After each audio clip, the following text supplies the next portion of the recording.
그 정책학회에서 공동으로 주최하고요.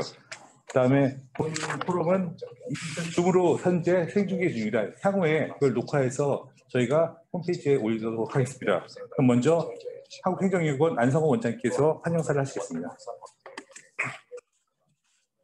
저희 연구원 찾아주신 여러 전문가들께 진심으로 감사드립니다. 벌써 새해가 시작된 지 한 달 지나고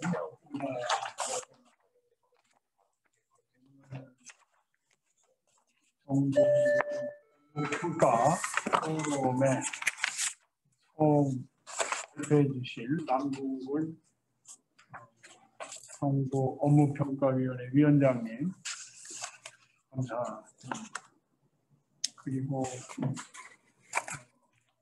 사회를 맡아주신 경제대학교 이정욱 원장님 감사합니다. 모건대학교 신열 교수님, 이석환 교수님, 저희 연구원의 박사님들 감사드립니다. 그리고 특별히 오늘 모임 정책학회의 홍영도 회장님께서 공동 주최를 해주셨습니다. 저희 연구원이 중요한 업무를 오늘부터 맡게 되는 것으로 지금 진행이 되고 있습니다. 정부 업무 평가를 전담하는 부서를 작지만 몇 명에서 시작하는 사업을 준비하고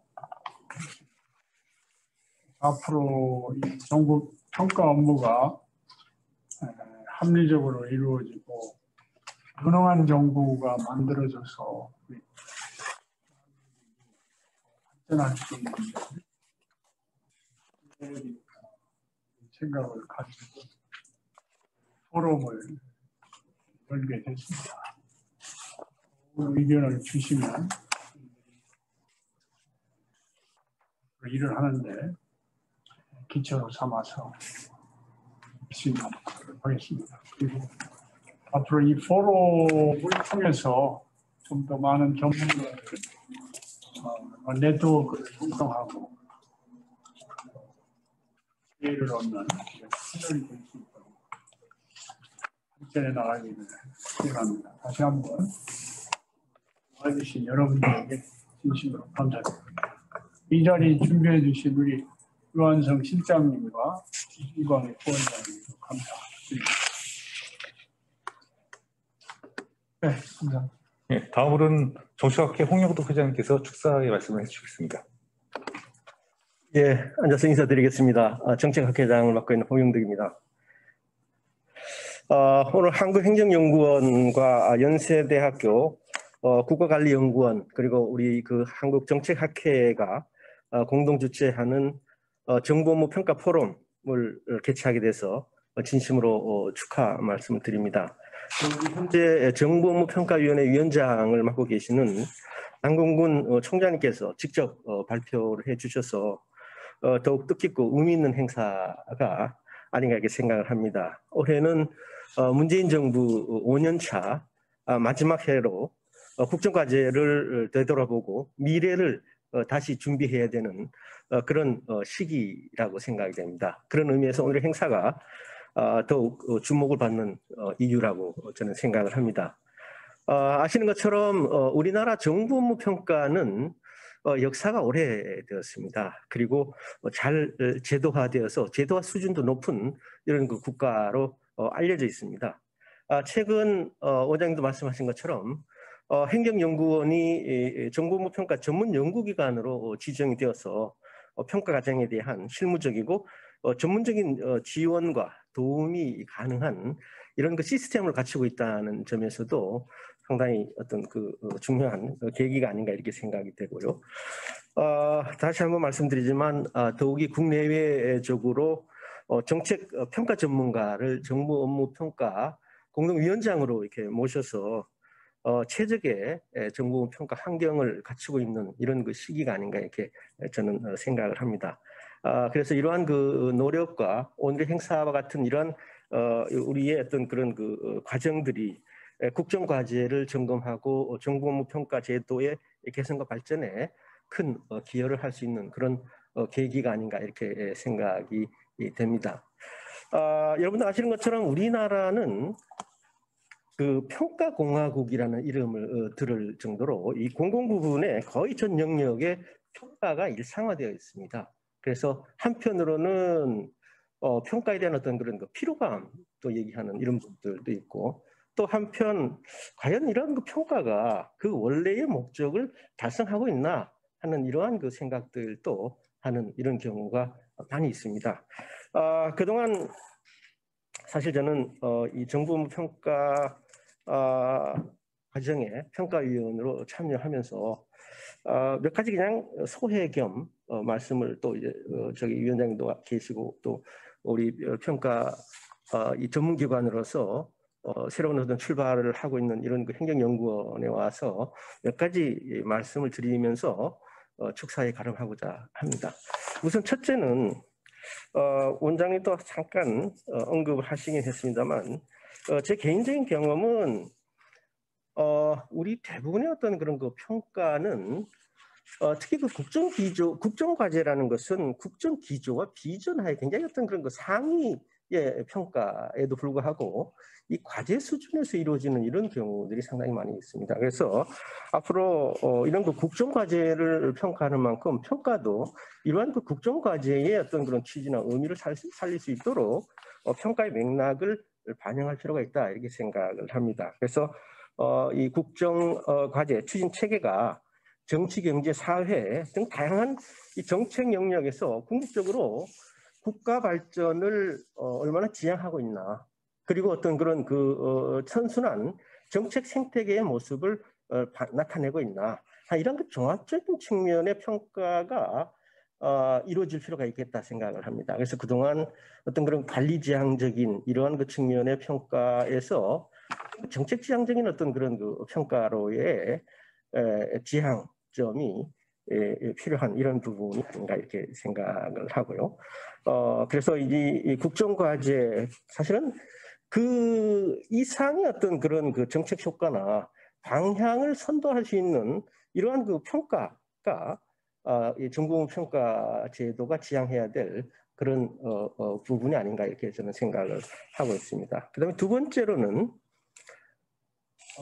늘 어떤 그 평가 얘기가 나오면 평가의 활용성에 대한 어떤 그런 얘기들을 많이 하는데, 사실은 평가의 존재 이유는 그 활용이 전제되어야지 평가의 의미가 있는 겁니다. 활용되지 않는 평가는 평가로서의 어떤 그런 그 의미가 크지 않다 이렇게 생각을 합니다. 그래서 이런 맥락에서 우리가 자주 얘기하는 것 중에 하나가 평가가 수단이지 평가 그 자체가 목적이 되어서는 안 된다는 얘기는 그런 같은 맥락입니다. 그래서 많은 그 평가 결과들을 보면 최종적인 어떤 그런 그 점수와 순위만에 관심을 가지기는 이러한 그 경향들이 많이 있습니다. 그래서 이 평가 결과가 가지는 어떤 그런 그 의미가 앞으로 활용이 될 수 있도록 하는 어떤 그런 그 기반, 특히 어떤 분들은 이런 얘기도 많이 봤습니다. 평가제도, 평가 활용은 평가가 존재하면 당연히 활용되는 것이 아니라 평가의 활용을 위한 어떤 그런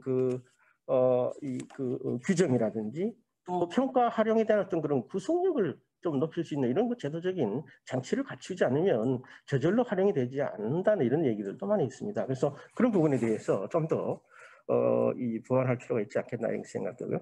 이 마지막으로 제가 한 말씀 더 드리고 싶은 거는 이 평가 열심히 한 그런 평가 결과에서 이 평가 정보들이 이 각 어떤 그런 그 국정과제의 어떤 그런 그 성과 정보의 생성과 활용이 가능할 수 있도록 하고, 또 이러한 그 정보들이 공유해서 평가가 데이터와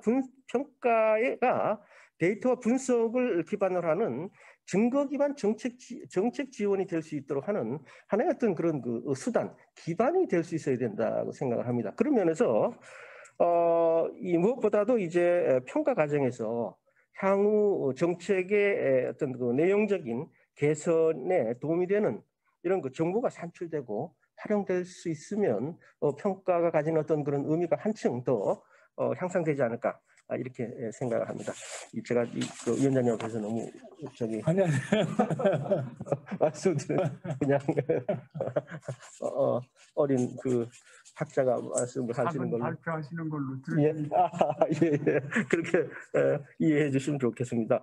하여튼 오늘 이러한 그 행사 대회를 준비하시느라 고생을 많이 하신 연세대학교 이정욱 교수님과 행정연구원 관계자 여러분, 또 원장님, 또 이그 하시는 위원장님, 전문가 여러분들께 깊은 감사를 드리면서 이 축사에 가름하고자 합니다. 예, 이상 마치겠습니다. 예, 바쁜 시대에 불구하고 환영사를 해주신 안성호 원장님과 그다음에 축사를 해주신 홍익도 선생님께 감사드립니다. 그럼 잠시 자리를 정돈하고 2시 20분부터 이정욱 연세대 원장님 주제로 그 토론 시작하도록 하겠습니다. 예, 감사합니다.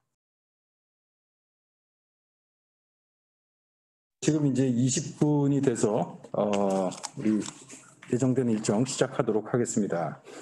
자, 안녕하십니까. 저는 연세대학교 국가관리연구원 그리고 행정학과 교수 이정욱이라고 합니다. 오늘 사회를 맡게 돼서 크게 영광으로 생각하고 있고요. 오늘 발표 이미 성지가 많이 나갔습니다. 여러분들 많은 분들이 관심을 갖고 계시고요. 지금 이 현장뿐만 아니라 우리 줌에도 많은 분들이 입장하신 걸로 그렇게 보입니다. 자, 오늘 발표 제목 이미 공지 나간 대로 문재인 정부의 국정과제 관리와 평가입니다. 그리고 2021년 평가의 과제라고 하는 부제가 달려 있습니다. 이 발표는 현재 정보업무평가위원회 위원장으로 활동하고 계신 남궁근 전 서울과학기술대학교 총장님께서 담당해 주시겠습니다. 남궁 위원장님께서는 현재 한국지방행정연구원 석좌연구위원으로도 활동 중이십니다. 오늘 이 발표는 사실은 21년도 평가의 과제를 구체적으로 우리가 이야기하고 방향을 설정하는 데 굉장히 중요한 발제가 될 거고 또 토론이 될 것으로 그렇게 기대가 됩니다. 특히 지금 현장에서 그리고 우리 온라인상에서 자료를 갖고 계신 분들이 조금 더 주목을 하셔야 될 부분은 제가 미리 사회자로서 좀 말씀을 드리도록 하겠습니다. 남궁 총장님께서 준비해 주신 발표 자료의 29페이지 맨 마지막이 되겠습니다. 문재인 정부 출범 5년차 국정과제의 성과관리 방향과 과제에서 굉장히 중요한 주요 토론 과제를 미리 구체적으로 제시를 해 주셨습니다. 예를 들어서 이제 임기 마지막, 그러니까 문재인 정부 마지막 회의 평가를 우리가 이제 해야 되는 그런 상황 속에서 1년차 평가와 5년 평가를 어떻게 조화를 이룰 것인가라고 하는 현실적인 고민, 오늘 함께 논의가 될 필요가 있는 것 같고요. 그 다음에 늘 있었던 것처럼 평가 항목의 비중을 어떻게 합리적으로 조정을 할 것인가. 그리고 지금 우리가 겪고 있는 어마어마한 국내의 환경 변화라고 하는 것을 평가 속에 어떻게 적절히 반영할 수 있을 것인가에 대한 방법론적인 고민. 그리고 우리 성과 커뮤니티에서 늘 큰 고민거리로 안고 있는 국정과제 평가와 부처 평가의 조화, 어떻게 합리적으로 이룰 것인가. 그러면서 평가 역량과 관련된 평가 지원단의 구성과 역할, 그리고 평가 관리가 대단히 중요하다는 관점에서 평가 지원 조직의 역할을 어떻게 설정할 것인가 등등 대한민국의 어떤 평가 체계의 운영 그리고 발전과 관련해서 굉장히 중요한 토론 과제를 미리 제시를 해주셨습니다. 그래서 이러한 토론 주제를 염두에 두시면서 오늘 토론자들께서 귀한 말씀 해주실 예정이고요. 그리고 우리 줌에 지금 입장해 계신 많은 우리 청중 여러분들도 이 부분에 대해서 함께 좀 고민을 해주시기를 부탁드리겠습니다. 자, 오늘 이러한 그 발제문에 대한 토론은 세 분이 담당해 주시겠습니다. 먼저 한국행정연구원의 이광희 경영부원장님께서 토론 담당을 해주시고요. 그리고 현재 정책분석평가학회 회장으로 활동하고 계신 신열 교수님 역시 토론으로 오늘 활동해 주시겠습니다. 그리고 전직 전 정책분석평가학회장으로 활동하셨고 현재 국민대 교수로 재직 중이신 이석환 교수님께서 역시 귀한 말씀 해주실 예정입니다. 오늘 귀한 시간 내주셔서 감사드리고요. 먼저 우리 남궁근 위원장님의 발표를 듣도록 하겠습니다. 현재 시간이 2시 22분인데 약 한 30분 정도 이 위원장님께서 발표하시는 걸로 발표 부탁드리겠습니다. 네. 자, 이런 자리에 불러주셔서 감사드리고요. 원래 이정욱 교수님이 나한테 전화할 적에는 간단한 뭐 이렇게 부담이 비슷하게 생각을 했었는데 이렇게 큰 자리를 마련해 주셔서 약간 부담도 많이 됩니다. 아까 사회자가 말씀하셨듯이 여기 토론자분들한테 듣고 싶은 이야기는 크게 두 가지입니다. 하나는 올해 평가를 할 적에 어떻게 할 것인가. 지금 아마 6월 19일 날 우리 정보평가위원회에서 방향을 설정해서 내보낼 그런 문제가 보다도 근본적이고 큰 문제는 올해 이제 행정연구원의 부설로 출범하게 될 정보평가지원센터가 어떤 일을 하는 게 좋을 것인지에 관한 이제 의견을 듣고 싶어서 이렇게 이제 제가 발제 수락을 했습니다. 그러니까 제가 발제하는 내용은 역사적으로 정보무 그 평가 중에 국정과제 평가에 초점을 두어서 어떻게 좀 진행되고 현재 어느 시점이다라는 어느 상태라는 걸 조금 말씀을 드리면 이해를 하시는 그 전제하에서 이제 앞으로 어떻게 할 것인가가 나오기 때문에 그걸 이제 위주로 말씀을 드릴 예정이고요. 제가 발제 부탁을 받고 좀 이렇게 뿌리부터 좀 가서 봐야 되지 않겠냐는 생각이 들어서 일단 뭐 너무 원론적인 얘기긴 하지만 국정과제의 뭐 개념과 특징 얘기하고 그다음에 이제 문재인 정부가 국정과제를 어떻게 체계를 가져갔는가, 그다음에 국정과제 체계와 별도로 관리 및 평가 체계를 어떻게 설정했는가라는 이야기 하고요. 또 구체적으로 이제 평가가 어떻게 이제 이루어져 왔고, 이제 그걸 기초로 이제 2021년도에 어떻게 할 것인가 이런 순서로 이렇게 얘기해 봤습니다. 먼저 국정과제 개념과 특징, 너무 원론적인 얘기입니다만, 국정과제는 이제 우리나라에서는 대통령께서 당선된 다음에 임기 동안 국정 전반에 걸쳐 반드시 성취해야 될 중요한 과제 및 업무를 통칭하는 걸 이해가 되고요. 미국 같은 경우에 이제 대통령 의제와 나뉘는데, 뭐 대통령 의제는 약간 정치적인 의제. 지금 약간 그 이상한 사람이 대통령이 되어 끝났는데, 트럼프 같은 경우는 대통령 의제가 뭐 맨 아메리카 퍼스트 뭐 이런 것들이에요. 그렇지만 이제 또 대통령 관리 의제, 프레지던셜 매니지먼트 어젠다는 사실 우리나라 이제 국정과제 체계와 유사하지만 약간 더 그쪽은 좀 더 체계성이 있고 우리는 체계성이 떨어지는데, 제가 보기에는 관리는 우리나라가 더 확실하게 하고 있고 미국은 그렇게까지 관리는 안 하고 있는 것 같은 느낌입니다. 역대 과제를 제가 이제 살펴봤는데 오늘날처럼 임기 말까지 대통령께서 이거 해야 되겠다라고 이제 국정과제 체계를 이렇게 설정한 것은 김대중 정부가 처음 시작했고 노무현 대통령께서 제도화한 것으로 이렇게 생각이 되었습니다. 김대중 대통령 같은 경우는 이제 IMF 위기를 맞이해서 집권을 했기 때문에 결국 이걸 어떻게 이제 헤쳐나가느냐를 고민을 이제 하다 보니까 100대 국정과제라고 해가지고 4대 부문 10대 전략 100대 대과제, 그러니까 굉장히 광범위한 그러한 그 과제를 제시를 한 게 처음이고요. 그 다음에 이제 그 노무현 정부 같은 경우는 100대 국정과제 로드맵 과제라고 해서 발표를 했습니다. 그러니까 요즘 우리가 생각하는 약간 다른 로드맵 과제이죠. 그러니까 주로 이제 새롭게 제도화할 거, 법제화할 것이 뭔가 이런 관점에서 100대 과제를 얘기를 했고, 이명박 정부 같은 경우는 100대 국정과제를 이제 발표를 했고, 박근혜 정부도 이제 140개 국정과제를 발표했는데, 주목해야 될 건 국정과제는 100개, 100개, 뭐 140개 되지만 실천 과제라는 것이 굉장히 이제 구체적인 실천 과제들이 많이 나옵니다. 국민의 정부도 900여 개 실천 과제, 이명박 정부도 950개 실천 과제, 박근혜 정부도 뭐 굉장히 많은 실천 과제가 이제 제시됐고, 우리가 살펴볼 지금 문재인 정부도 실천 과제 500여 개가 넘는 실천 과제를 설정을 했습니다. 왜 실천 과제를 설정을 할 수밖에 없는가는 나중에 말씀드리도록 하고요.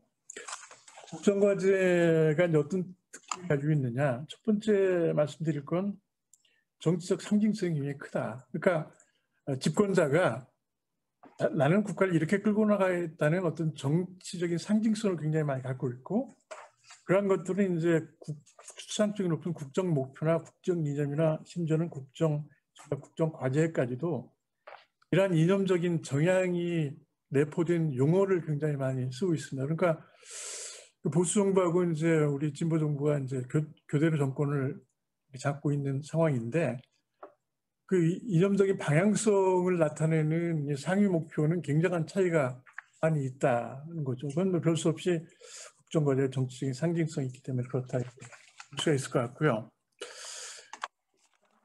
불가피할 국정과제는 종합적이고 체계성을 갖출 수밖에 없다. 그러니까 전 부처가 추진하는 것들 중에서 꼭 이렇게 이제 선정하고 추진해 주기 때문에 종합성과 체계성을 갖는다.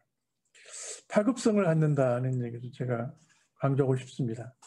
국정과제는 1차적으로 중앙부처에서 추진하는 정책이긴 하지만 이걸 중앙부처가 실제 추진할 적에는 공기업이나 공공기관, 자치단체를 통해서 이게 추진하기 때문에 전체로 파급되고 결과적으로 국민생활 전체에 영향을 미치게 되는 것이 국정과제입니다. 그런데 아까 이제 안성호 원장님도 그런 얘기를 했는데 실제로 평가 체계를 보게 되면 분절적으로 각각 평가를 하기 때문에 이게 종합이 잘 안 돼요. 제가 이 국정과제 평가 지원 센터라는 걸 만들어야 되겠다고 이렇게 마음을 먹게 된 가장 큰 이유가 여기 있습니다. 이 국정과제가 결국은 이제 굉장히 중앙부처 산하 공기업, 공공기관, 자치단체까지 쭉 해가지고 에도 불구하고 실제 평가 시스템에서는 이게 분절돼 있다. 이게 굉장한 문제가 되는 것 같고요. 추진기한 한시성 문제는 5년 단임이니까 5년마다 이제 새로운 그 뭐 이념 지향성을 얘기를 하죠. 아마 보수 정부가 계승했을 때도 그렇고 진보 정부가 계승했을 때도 그런 일들이 있습니다. 이런 과정에서 문제가 되는 것은 국정과제의 연속성과 이제 계속성 같은 것이 굉장히 중요한데 제가 분석은 안 해봤습니다만은 이게 또 분석을 해야 되겠죠. 근데 실제 실천 과제 수준에서 보면은 연속성을 갖는 게 굉장히 많이 있습니다. 실제로. 그래서 이제 결국은 단절이 되지 않고 계속 나가야 되는 그런 문제가 있죠. 국정과제 추상성과 구체화. 아까도 말씀드렸다시피 국정과제 수준에서는 굉장히 추상적이고 정치적인 이념이 이렇게 많이 이렇게 담긴 용어로 표현이 되지만 그 자체를 평가하기는 어렵습니다. 평가할 수도 없고요. 그러다 보니까 이제 이걸 평가하기 위해서 구체화시켜야 되고 그러다 보니까 실천과제를 둘 수밖에 없고 실천과제를 평가하는 과정에서 이제 스마트, 스페시픽하고 메저러블하고 어치어블하고 릴라이블하고 타임리한 그런 지표들을 만들어서 이제 평가할 수밖에 없고 그렇게 좀 해오고 있다 이렇게 생각할 수 있을 것 같아요. 문재인 정부의 국정과제 체계를 한번 살펴보겠습니다. 11쪽에 있는 이제 표 1에 좀 나오는데요. 그러니까 국가 비전은 국민의 나라 정의로운 대한민국이고 5대 국정과제, 20대 국정전략, 100대 과제, 그 다음에 524개 실천 과제가 있습니다. 위로 올라갈수록 수상적이고 전 정부적인 그러한 과제의 이름으로 이렇게 포장이 되어 있고 밑으로 내려올수록 추상적이고 실천 과제 수준이 바로 프로그램 수준의 과제들입니다. 이렇게 되어 있고 근데 이제 출범할 적에는 524개 과제였는데 2월 2021년 에는 이게 524개 과제. 처음에는 470 몇 개 과제인데 521개 과제가 되어서 한 좀 늘어났습니다. 출연율이 늘어났는데 이제 국정과제의 그 100대 과제까지는 변동이 없지만 사실은 실천과제 수준에서 상당히 많이 이렇게 신축성 있게 조정을 하고 있다. 뭐 그런 말씀을 드리고자 합니다. 같은 페이지에 이제 표 2에 보면 국정 전략별 국정과제 소감지 현황 이렇게 되어 있는데 사실 5대 국정 목표가 있죠. 국민이 주인인 정부, 더불어 잘 사는 경제 등등 있는데 이걸 추진해야 되는 부처들은 상당히 그룹핑이 상당히 좀 다릅니다. 실제로.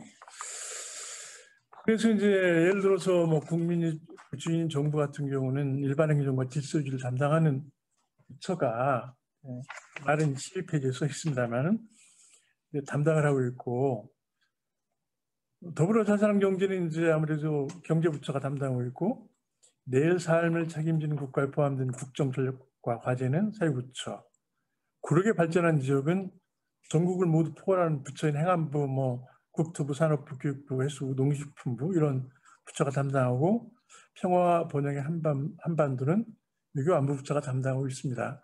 근데 나중에 이제 평가를 할 적에 이제 문제가 되는 것은 서로 다른 그 업무를 담당하는 그런 부처들을 평가의 등급을 매기잖아요.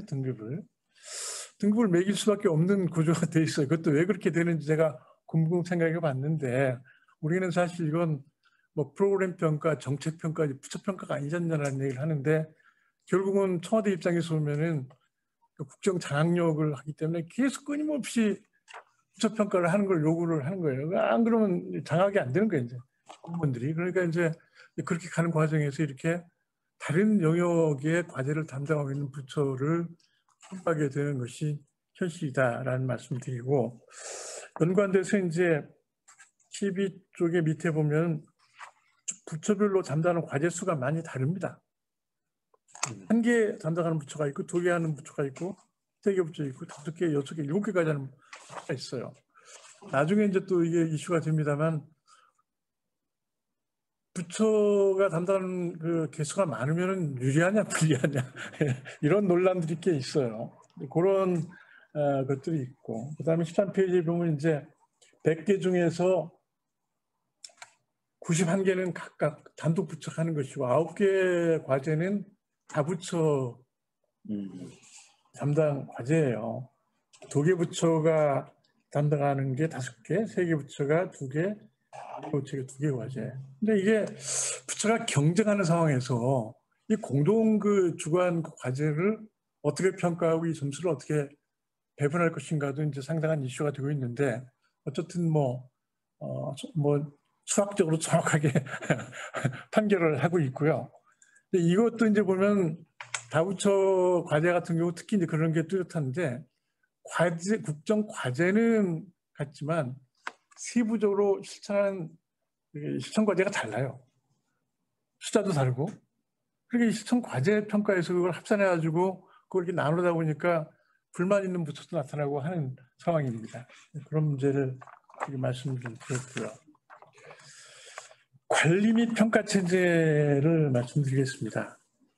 제가 이제 이 관리 및 평가 체제하고 국정과제 체계하고 좀 다르다 얘기를 했는데 문재인 대통령께서 이제 뭐 100대 과제를 만들 적에는 이걸 뭐 매년 점검하고 관리한다는 생각은 없으셨고 웃으셨던 것 같고 그냥 부처 누가 해라 이렇게 된 거고 노 대통령께서도 100대 로드맵 과제를 얘기했는데 국정과제위원회에서 추진하는 걸로 이제 이렇게 설정을 한 거죠.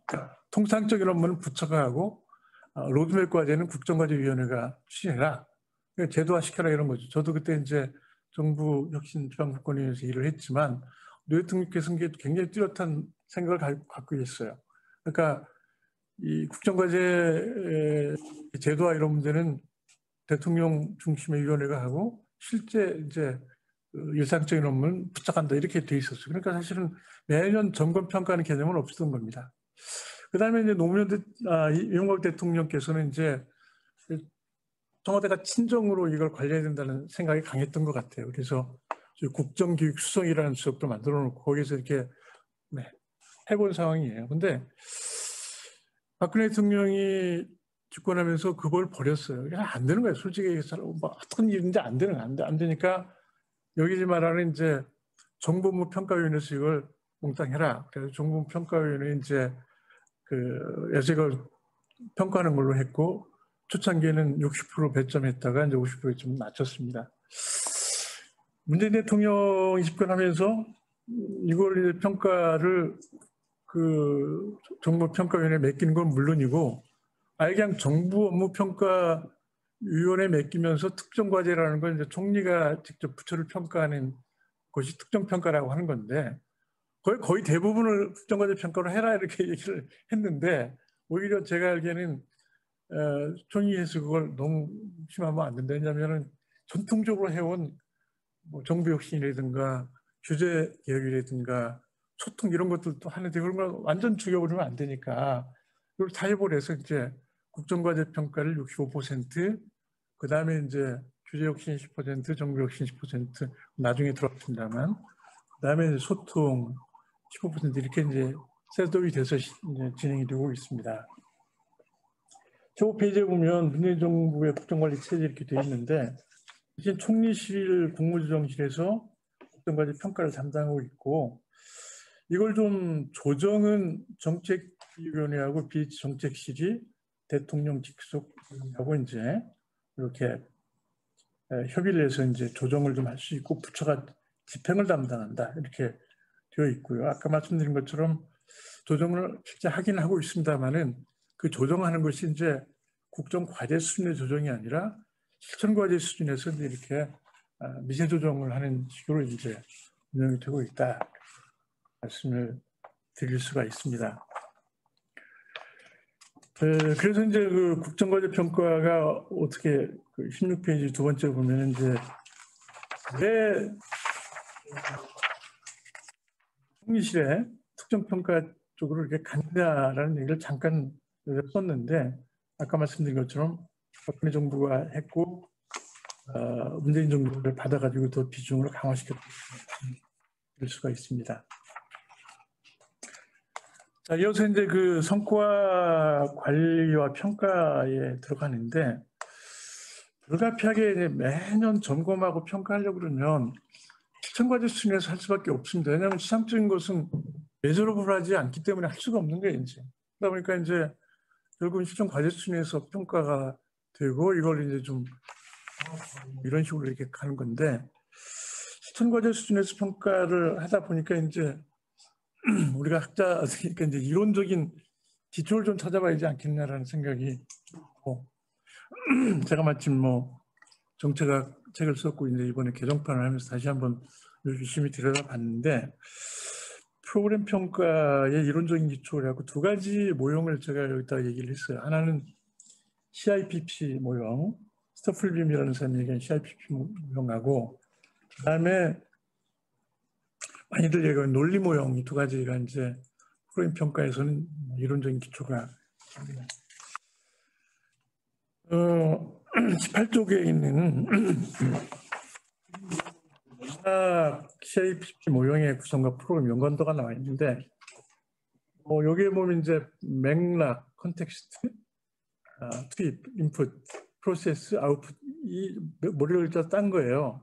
근데 저는 여기에서 이제 가져야 되는 부분이 맥락 평가, 그러니까 환경 변화를 어떻게 평가에 이제 반영을 하느냐, 국내 환경 변화를 반영해서 어떻게 이제 평가를 하느냐가 이제 상당히 중요한 과제가 되었어요. 지금 작년에 이제 뭐 전 세계적으로 유례없는 코로나 팬데믹 상황이 됐기 때문에 이러한 변화를 어떻게 여기다가 반영을 해야 될 것이냐. 통일부 같은 경우는 남북 관계가 좋을 적에는 A를 받았는데 남북 관계가 뭐 지금 바닥에 있는데 원래 숫자가 목표를 이 상황에서 그대로 하는 게 맞느냐 이런 문제도 있잖아요. 그런 것들이 이제 맥락을 어떻게 반영할 것이냐 이런 문제는 생각이 되어져요. 그래서 맥락 평가, 그러니까 환경 변화를 어떻게 반영할 것인가가 하나의 이제 문제라고 여겨지고요. 그다음에 20쪽의 그 그림 3에 보면 프로그램 논리 모형의 구성 요소 이와 같이 되어 있습니다. 그러니까 다 아는 얘기인데 어떤 프로그램의 이제 성공과 실패를 이쪽에 프로그램에 투입된 자원과 활동과 산출, 그 프로그램 투입과 활동은 관료제 내부의 활동이라고 봐야 돼요. 그러니까 내부에 이렇게 준비를 해서 이러한 인력과 비용을 이제 써가지고 이러한 활동을 하는 것들이 이게 이제 초기 단계고, 산출은 이제 고객이나 대상 집단에게 배달된 서비스를 말하는 거죠. 그러니까 여기서 고객의 이제 그 대상 집단, 뭐 넓게 보면 국민, 뭐에 이제 어떤 서비스가 전달이 되느냐 이런 것이 산출이고, 그다음에 이것이 이제 어떤 그 삶의 변화를 나타냈느냐가 이제 결과 성과인데, 이게 단기, 중기, 장기 이렇게 이제 보는 거 아니에요? 그러니까 장기는 뭐 크게 보면 사회 변화가 어떻게 이루어졌는가, 뭐 중기 정도는 그래서 뭐 이제 뭐 국민들이 만족하는가 뭐 이런 것들인 거고, 뭐 이렇게 이제 시기 구분이 돼 있어요. 근데 단기 성과는 이제 뭐 1년 이내고, 중기는 뭐 학자들만 3년에서 5년이라고 얘기를 하기도 하고, 장기 성과 문제 해결은 뭐 5년에 10년, 20년까지 보는 사람도 있습니다. 근데 이제 여기서 우리가 고려해야 될 것은 문재인 정부가 5년 전에 설정한 이 국정 과제가 5년 동안에 성과가 났다 그러면은 중기 성과 정도까지는 보게끔 이렇게 이제 해야 되는 건데, 이걸 어떻게 이제 할 것이냐, 이런 문제들이 여기서 이제 나타나고 있는 거죠.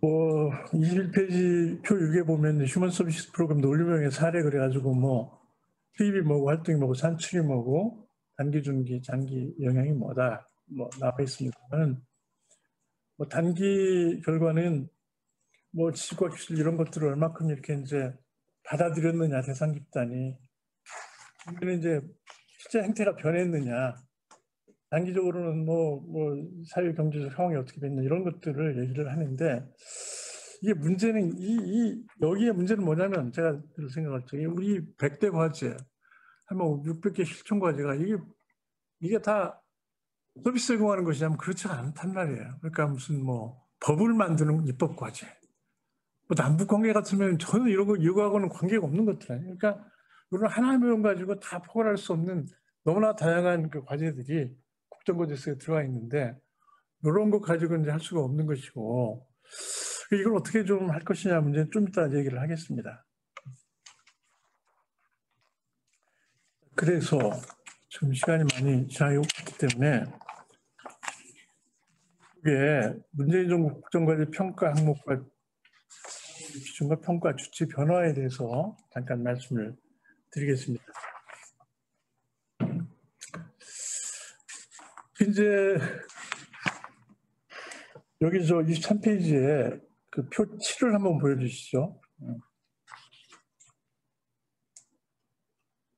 표 7에 보면 평가 항목이 정책 추진 노력, 목표나 지표 달성도, 정책 효과 이렇게 크게 되어 있습니다. 정책 추진 노력이라는 것은 과제 이행 계획을 충실히 수립하기를 차질 없이 추진인지 여부를 말하는 건데, 이게 바로 투입과 활동을 말하는 거고요. 투입과 활동 말하는 것이고, 목표 또는 지표 달성도는 산출을 계획대로 이렇게 산출을 이뤄냈느냐 이걸 얘기하는 것이고, 효과라는 건 장기까지는 안 가더라도 단기나 중기에 어떤 성과를 나타냈느냐가 이제 여기서 말하는 평가 항목 중이에요.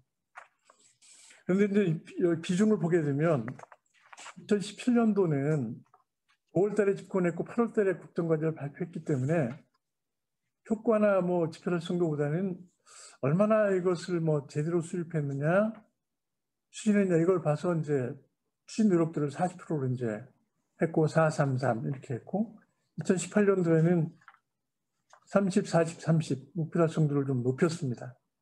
2019년도에는 목표 달성도를 강조를 해야 된다고 하니까 이걸 60%로 확 늘려버렸어요. 추진 노력은 의미가 없고 얼마큼 성과를 달성했느냐를 이제 봐야 된다 이렇게 해갖고 뭐 10%밖에 안 했어요. 작년도 최초에도 이제 10%하고 이제 이걸 50%하고 40% 이제 점점 저게 갈수록 이제 집행 기간이 갈수록 효과를 40% 이렇게 해놨는데 이건 이제 문제는 코로나 상황에 와서 이게 확 바꿔버렸어요. 그러니까 이제 이행 노력하고 지표를 30% 합해서 하고 효과를 60%를 했는데 사실상 이걸 이제 뒤에도 말씀드리겠습니다만 단일 평가단이 하라고 했기 때문에 통으로 이렇게 해서 이제 평가를 한 경우가 생겼습니다. 뒤에 좀 더 말씀드릴 수 있을 것 같아요. 그리고 이제 점점 이게 아까 이제 청와대에서는 부처 장악력이 문제가 되기 때문에 점점 여기다가 기관장이 얼마큼 있느냐라는 걸 굉장히 많이 넣고 싶어요. 그래서 추진 노력을 이제 다 다른 것 빼고 기관장 평가를 이제 하는 쪽으로 이렇게 가려고 하는 경향이 있어요. 그런 말씀드리고. 목표 지표 달성도의 평가인데 목표 지표 달성도 이제 23쪽에 보여주세요. 보여주게 되면 사실 목표나 지표 달성도를 평가하려고 그러면 목표나 지표가 설정돼 있어야 하지 않겠어요. 이게 참 그래서 이제 제가 보니까 이게 너무 2019년도에는 그야말로 한번 합의에 세보자 해갖고 이제 우리 위원들 그다음에 전문가들 그다음에 이제 추진 부처가 합의를 해야 되기 때문에 여러 번 해가지고 이제 뭐 대강 만들었어요. 합의가 안 되면 안 되니까 만든 것이 이제 그 유형에 보면 두 번째 보면 나와 있는데 668개의 성과 지표가 있어요. 그렇게 만들었습니다. 그랬더니 투입 과정 지표 93개, 산출 결과 지표 575개 이렇게 됐어요. 이제 경우에 따라서 예컨대 뭐 남북 관계는 이런 입법 과제 같은 것들은 아까 논리목에서 말한 것들을 할 수가 없는 과제들이 굉장히 많아요. 확률 불가피하게 지표나 과정 지표도 선정을 하고 그다음에 산출 지표가 없는 경우에는 불가피하게 또 만족도 같은 걸 이렇게 인정을 할 수밖에 없었어요. 저는 이게 의문이 많이 들어요. 그래서 이제 나중에 여기서 정보평가 지원단이 만든 이런 것들을 좀 해야 돼요. 솔직히 이번 정부는 문재인 정부는 못할 거예요. 이제 끝나버렸기 때문에 다음 정부에는 이런 것들을 좀 더 체계적으로 이론적으로 봐가지고 해주는 역할을 해야 되는데 이게 중구난방이니까 나중에 평가할 적에 제대로 평가가 안 된단 말이에요. 그러다 보니까 이제 어떤 일이 생기느냐, 어떻게 보면 웃기는 일이 생기는데 그다음 24쪽에 있는 성과지표 목표 달성도 점수가 있어요. 이렇게 보면 달성을 해도 만점을 못 받고 초과 달성을 해야만 받고 목표치가 적극적이냐 보통이냐 낮입니다. 대표성이 높으냐 낮으냐 보통이냐에 따라서 이렇게 굉장히 점수가 달라진단 말이죠. 사실 이거 주관적으로 할 수밖에 없어요. 그러니까 부처하고 합의를 해놨는데 쟤네들 너무 쉬운 거야. 그럼 100% 달성했음에도 불구하고 만점을 맞지 못하고 한 5점 정도 받고 이런 식으로 이제 이렇게 들어가고 있기 때문에 상당히 이제 부처에서 불만이 많고 이게 정말 객관적이고 공정하냐 이런 문제들이 이제 생기는 거라 이런 얘기죠. 어쨌든 뭐 그런 일들이 있습니다. 물론 어느 정도까지는 이제 합의를 하고 다 했기 때문에 하는 일이지만 이런 일이 있다는 말씀드리고 효과평가는 이제 효과평가 이제 배점이 드러났다는 얘기를 했고 또 한 가지 이제 말씀드릴 건 평가 주체 변화를 얘기하는 건데요. 그 25페이지에 보면 100점 만점을 하게 되면 이제 정부 업무 평가실의 평가가 지원단의 평가가 있습니다. 지원단을 이제 우리 실 교수님이나 뭐 송 교수님이나 다들 이제 송 교수님 다들 해보셨는데 원래 지원단의 효과를 평가하고 정부 평가실은 노력도와 목표 달성도를 평가하는 걸로 돼 있고 이렇게 해왔습니다. 해왔는데 작년 같은 경우 이제 코로나 상황이 되니까 이게 부채 평가 부담을 경감시키면서 100%다 이제 평가 지원단이 평가를 하게 했고요. 그 전에 말씀드릴 건 정보평가 지원단의 구성인데 저는 처음 보기에 450명 굉장히 많은 사람들이 동원이 돼요. 그래가지고 뭐 사람이 많을수록 객관적으로 공정할 걸로 생각하는데 천만의 말씀이고 450명이 동원이 되는데 한 사람이 평가하는 과제 수는 실전 과제 수는 뭐 적어요. 한 서너 개. 그러니까 그 과제를 평가하는 그 인원은 6명.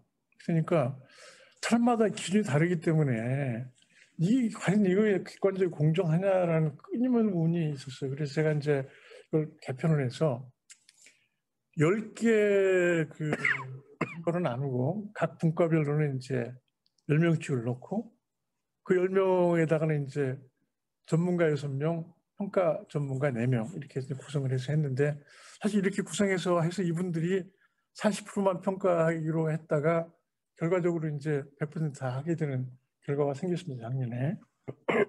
아마 지금 이제 보면은 450명 동원해가지고 할 때보다는 굉장히 좀 객관성이 높아졌다는 이제 평가를 하는데 아직도 이제 지금 그 사실 리뷰를 못했기 때문에 그것도 약간의 문제점이 드러났습니다. 그런 내용이 있고요. 행정연구원에서 이제 주관하는 만족도 조사가 상당히 이제 조금 작년까지는 5점이었는데 올해 10점으로 10점으로 늘렸는데 이게 굉장히 좀 말하자면 현실을 반영하는 거다 이렇게 생각을 해서 상당히 좀 우리가 좋게 봤어요. 연구원에서 이제 17,000명 조사를 하니까 결과가 꽤 나왔다. 그래서 올해는 좀 늘려야 되지 않냐 이런 얘기가 있습니다. 그 다음에 27쪽에 이제 보게 되면 이게 이제 문제가 뭐냐면 불가피하게 국정과제 평가를 했는데 국정과제별로 평가 점수가 공개되는 게 아니라 국정과제 부처별로 국정과제 평가 점수를 평균 내 가지고 이제 부처의 등급을 AP 등급으로 낼 뿐만 아니고 그거하고 혁신하고 소통 규제 혁신 이런 걸 종합한 등급을 내는데 청와대에서 관심 있는 건 맨 마지막에 관심 있고 언론도 온통 맨 마지막에 관심 있어요. 그러니까 이게 우리가 이제 이게 정책 평가를 하고 프로그램 평가를 한 건데 결과적으로는 국민에게 알려지는 것은 이 기관 평가인 거고 더더구나 이것만 따로 나가는 기관 평가가 아니라 이 세 개 분야를 합한 평가가 나오는 거란 말이죠. 물론 이제 제가 자꾸 주장을 해가지고 그 총리실 정무평가위원 홈페이지에 보면 각 과제별로 뭐 상당히 상세하게 써놓은 게 들어와 있어요. 점수는 물론 안 있지만 그렇지만 이제 연구자들은 그걸 보고 이제 뭔가 할 수는 있겠죠. 그렇지만 결과는 이렇게 돼 있습니다. 이렇게 나오니 여기에 이제 온통 또 그 장차관들은 관심이 많이 있고 또 청와대나 그래서 다양력을 높이기 위해 이걸 실제로 활용을 하는 경향이 있다 말씀을 드리는데 구체적으로 뭐 말씀 안 드리겠습니다만 어쨌든 환경 변화 영향을 많이 받는다. 네, 중과제 수량도 줄 수도 있다 이런 얘기를 써놨습니다. 28쪽 밑에 보면 전공평가가 성과관리 도구로서 역할을 하고 있는 것인데 지금은 어쨌든 뭐 작동하느냐 안 하느냐라고 할 적에 작동하기 때문에 이걸 유지한다라고 볼 수밖에 없을 것이고요. 작동하는 이유는 부처 등급 공개를 하기 때문에 작동을 하는 거고 약간의 이제 요인은 인센티브를 좀 주기 때문에 이제 작동한다 이렇게 얘기할 수 있을 것 같아요. 시간이 많이 지났기 때문에 이제 그 여러 전문가 가 이제 조금 이렇게 저희한테 이제 이해를 주셔야 될 것은 1년 평가이면서 1년차 평가를 하기 때문에 이걸 어떻게 이제 구성할 것이냐 굉장히 중요한 과제입니다.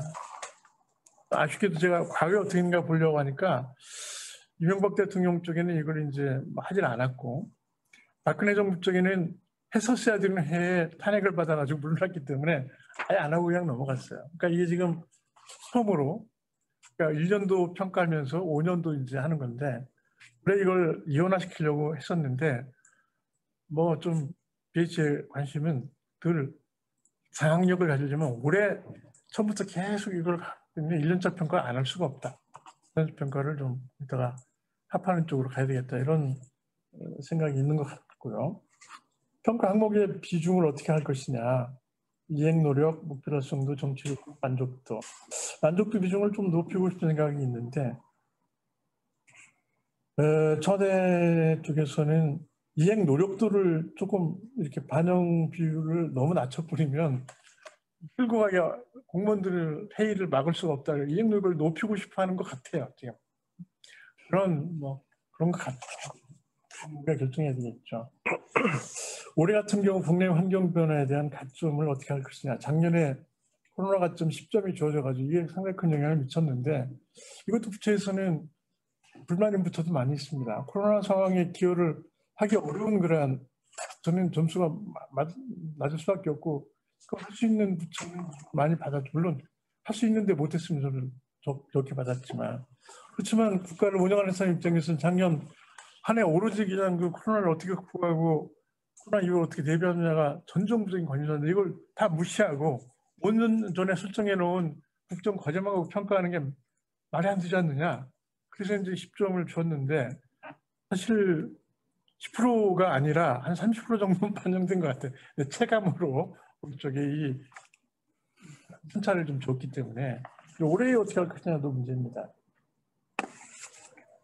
국정과제 평가와 부처평가를 좋아 이 문제는 상당히 좀 복잡한 문제인데 부처 승교 과정 관심이 있다 보니까 개발에 대한 관심도 저하되는 현상이 있는데 이걸 어떻게 할 것인가 문제도 있고 그다음에 또 우리 행정연구원에서 또 관심 가지고 있는 건 제가 이제 이게 국정과제 평가에 너무 과다한 관심 가지고 있다 보니까 부처 자체 평가 쪽에 조금 정이 있어서 부처 자체 평가의 전략 목표 성과 지표 같은 걸 해놨는데 이걸 어떻게 조화시키는 문제가 하나 있고요.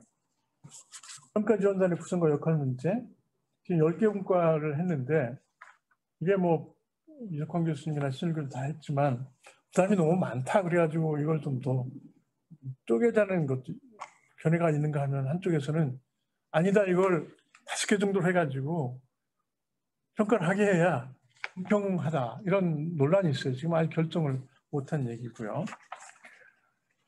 그다음에 이제 평가 지원 조직 센터는 이제 사실 올해 여기 출범하기로 센터가 어떤 역할을 해야 되느냐. 이제 국정과제 평가 지금 제가 말씀드린 건 국정과제 평가만 얘기했는데 이것도 지원할 굉장히 많습니다. 뿐만 아니고 개별 평가 아까 원장님도 말씀하셨습니다만 자치단체 평가라든가 공기업 평가 이런 것들을 정보평가원회가 이제 상당히 상위평가에 주관하고 있는데 전혀 수동적으로 하기 때문에 이걸 어떻게 좀 할 것이냐. 사실은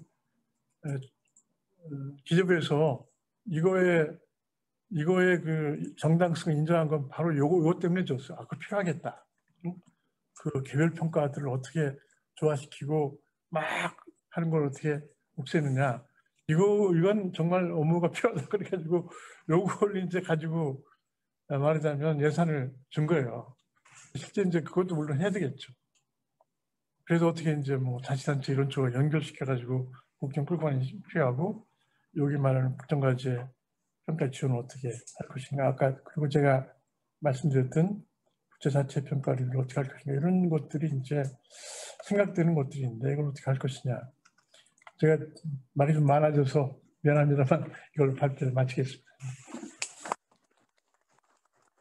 위원장님 발표 대단히 감사합니다. 그러면 말씀드린 대로 우리 토론으로 넘어가기 전에 약 한 10분 정도 휴식을 갖고 우리 토론전 조금 정비를 하도록 하겠습니다. 자, 그러면 지금 현재 3시 1분이니까 한 3시 10분에 시작하는 걸로 그렇게 하겠습니다. 3시 10분에 다시 우리 시작하도록 하겠습니다. 대단히 유의미한 의미를 갖는 그러한 내용들이 담겨 있었는데요. 아까 처음 시작하면서 제가 여러분들에게 당부드렸던 것이 있습니다. 그 주요 토론 과제 유념하시면서 오늘 발표를 들어주실 것을 부탁을 드렸는데요. 오늘 3분 초빙한 토론자들께서 그 주요 토론 과제를 중심으로 10분 이내로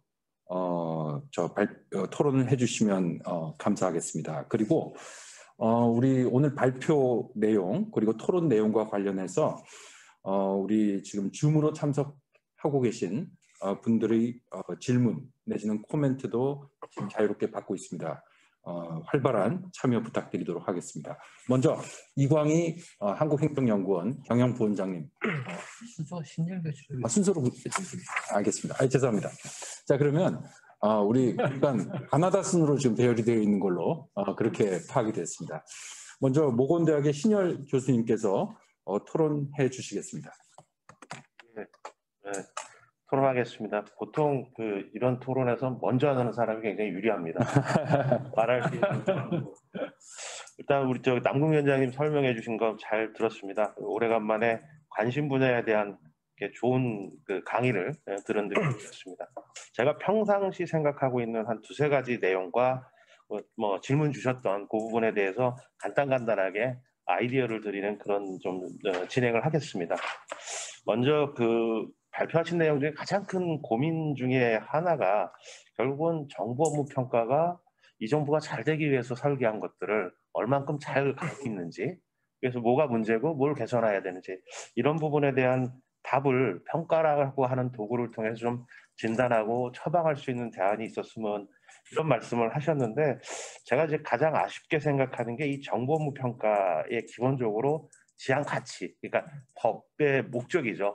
이 부분을 조금 이제 과거에는 어떤 일하는 방식 혁신이라든가 이제는 효율화 이쪽에 좀 초점을 뒀다면 지금은 좀 지향하는 가치가 다른 것 같습니다. 위원장님 말씀하신 것도 그런 맥락에서 이 정부 업무 평가 법상에 가치를 조금 좀 재설계할 필요가 있지 않을까라는 그런 생각이 하나 들었고요.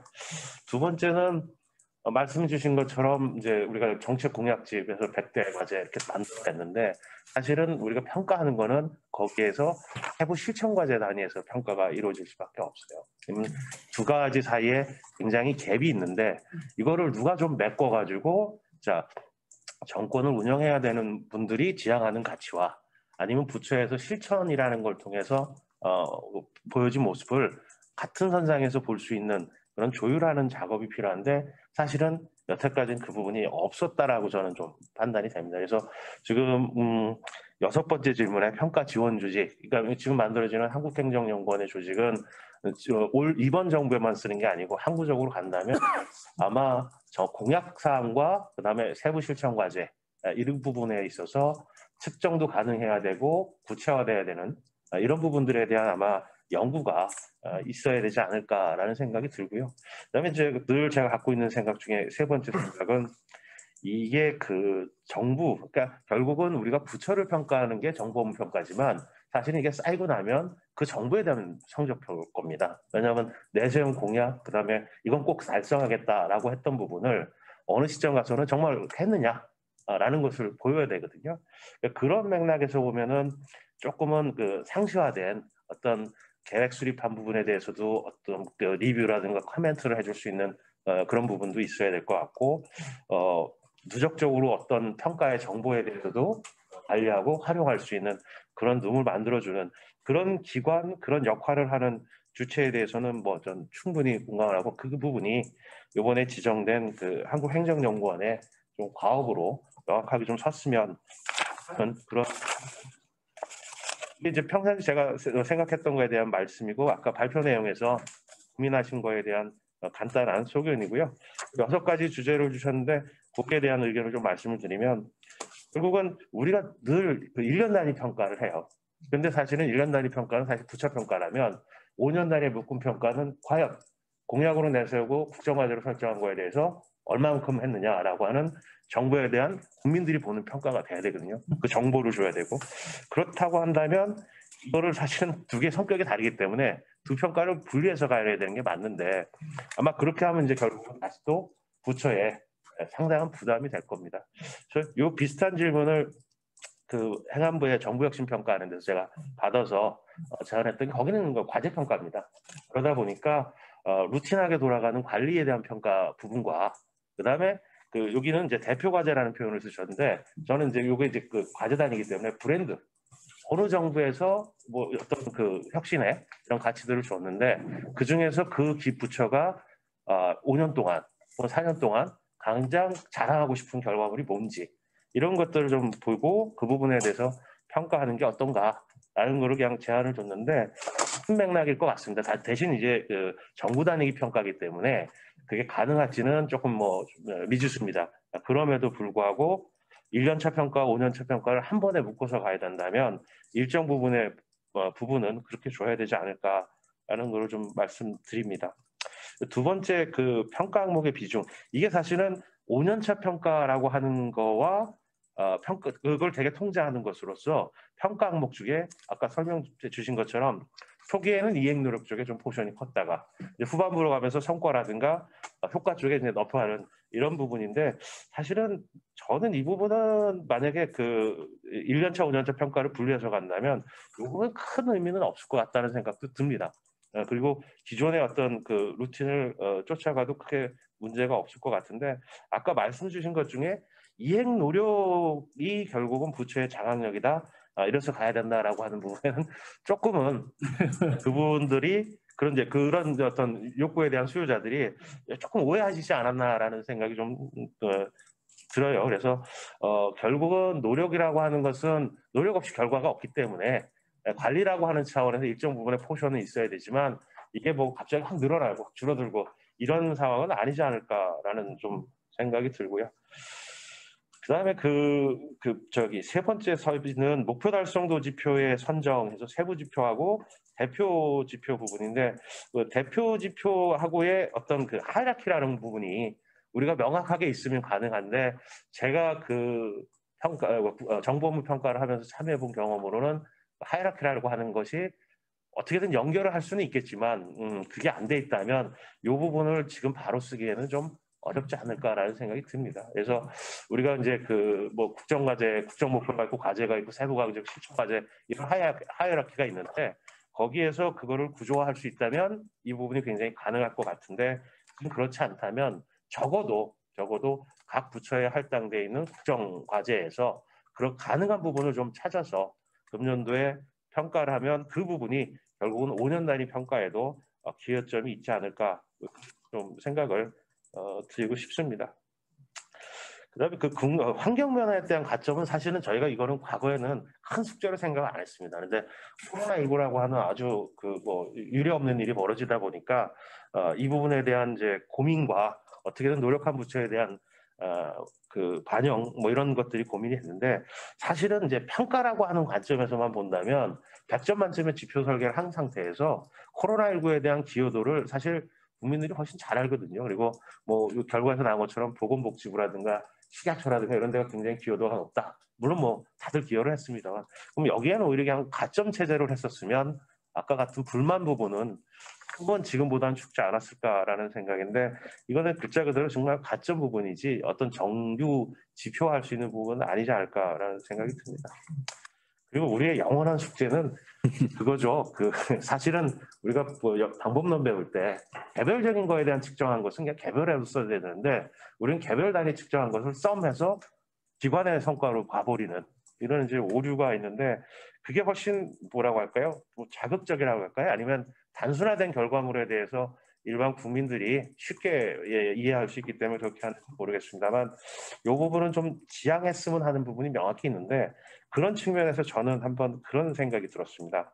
이게 이제 국정과제에 대해서 쭉 하는데 예컨대 어떤 부처가 뭐 6개가 있습니다. 5개가 있습니다. 이게 이제 균형이 어느 정도 이루어져야 되는데 그 중에서 6개 중에 적어도 개별 단위 평가에서 뭐 4개 이상, 5개 이상 뭐 내지는 그 우수 등급을 받은 숫자를 가지고 그 기관에 그 지표에 대한 평정을 한다면 개별적인 부분하고 이게 그 국민의 인식하고도 크게 달라지지 않을 것 같다는 생각이고 결국은 명확하게 국민들에게 인식시킬 수 있는 그런 우수 사례가 있어야 우수한 국정과제 수행이 있어야 좋은 기관으로 평가받는다라고 하는 연결고리를 좀 찾을 수 있지 않을까 그런 부분을 제안을 함에도 불구하고 어쨌든 사람들은 다 과정은 별로 중요하지 않고 결과적으로 A 부처가 몇 등이야, 1등한 데가 어디야 여기에만 너무 빠져있는 부분은 조금 좀 아쉽다라는 말씀 드립니다.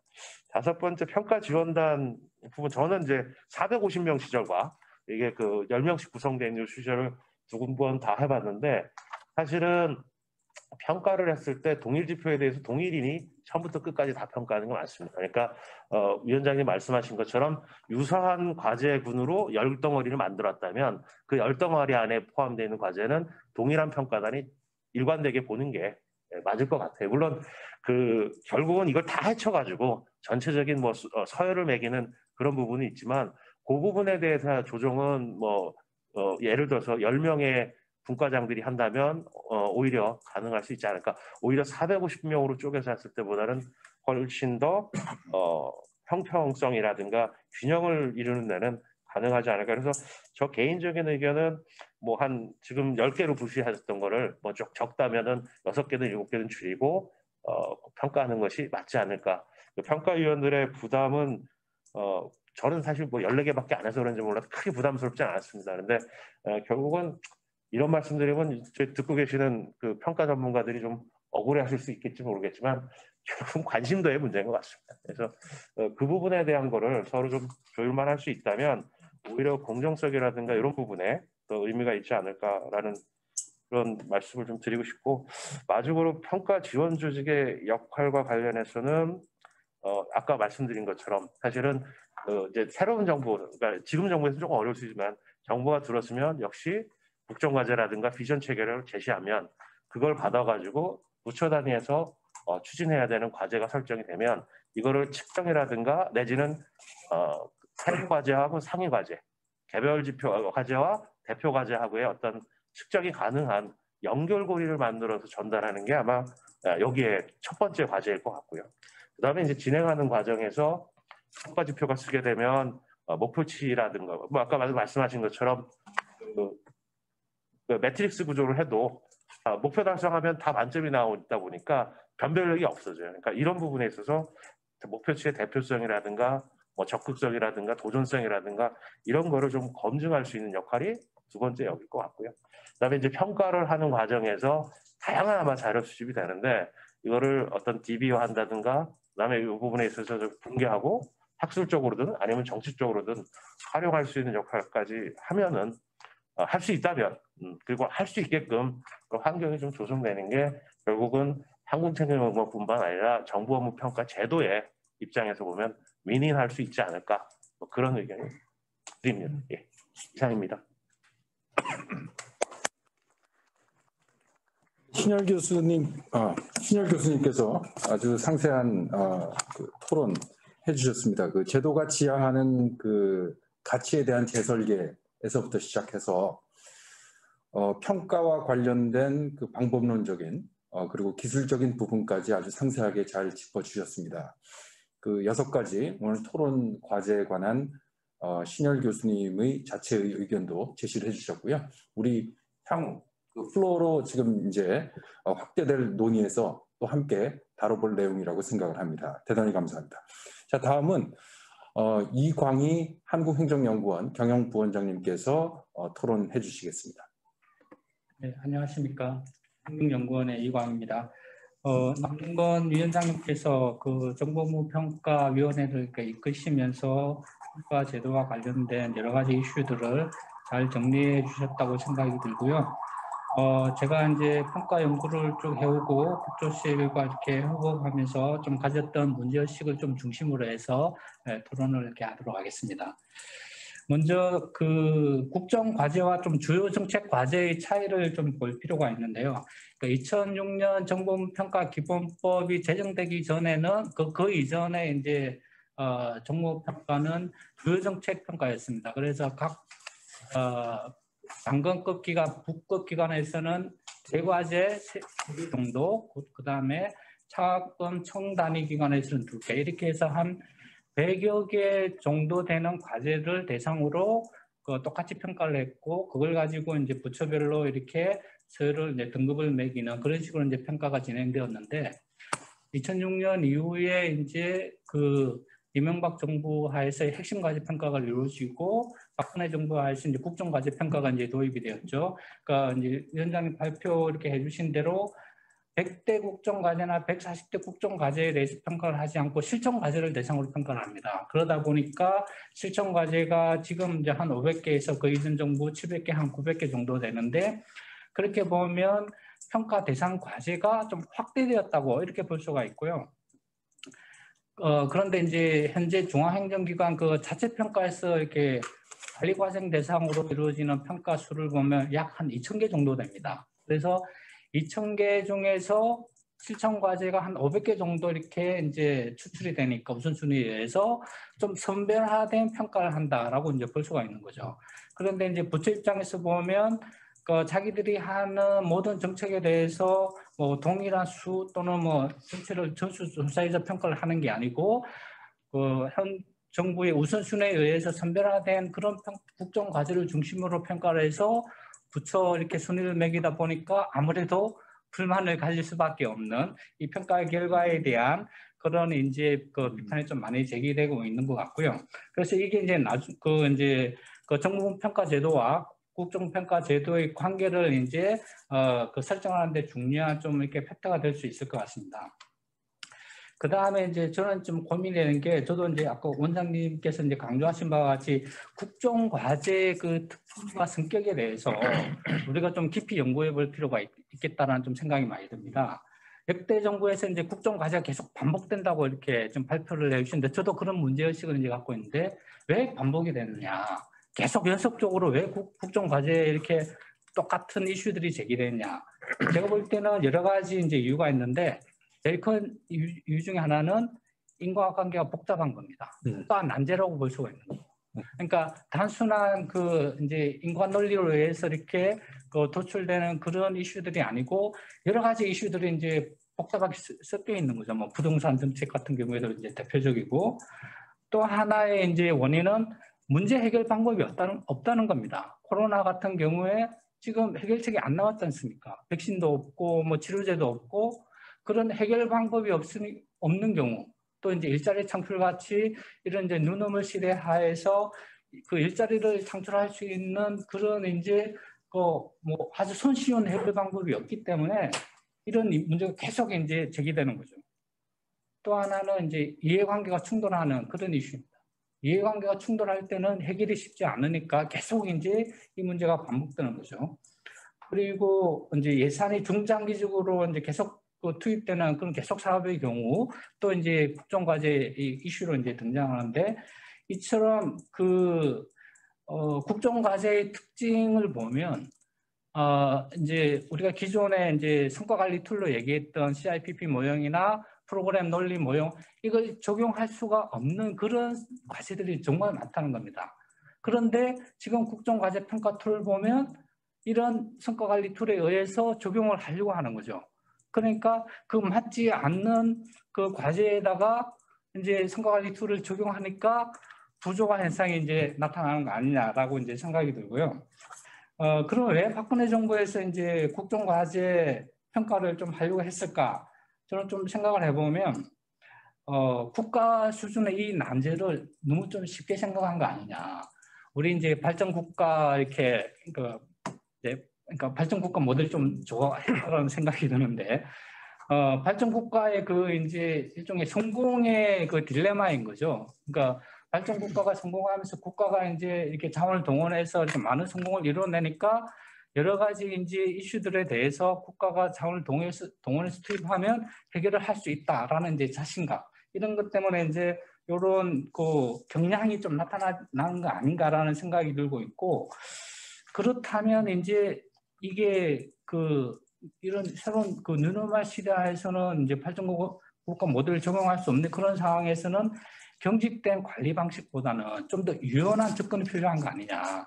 국가 난제에 대해서 좀 그 이렇게 목표 설정하고 달성도 중심으로 평가해 나가는 경직된 방식보다는 좀 유연한 그 접근이 필요한데 문재인 정부 하에서는 좀 유연해졌다고 생각합니다.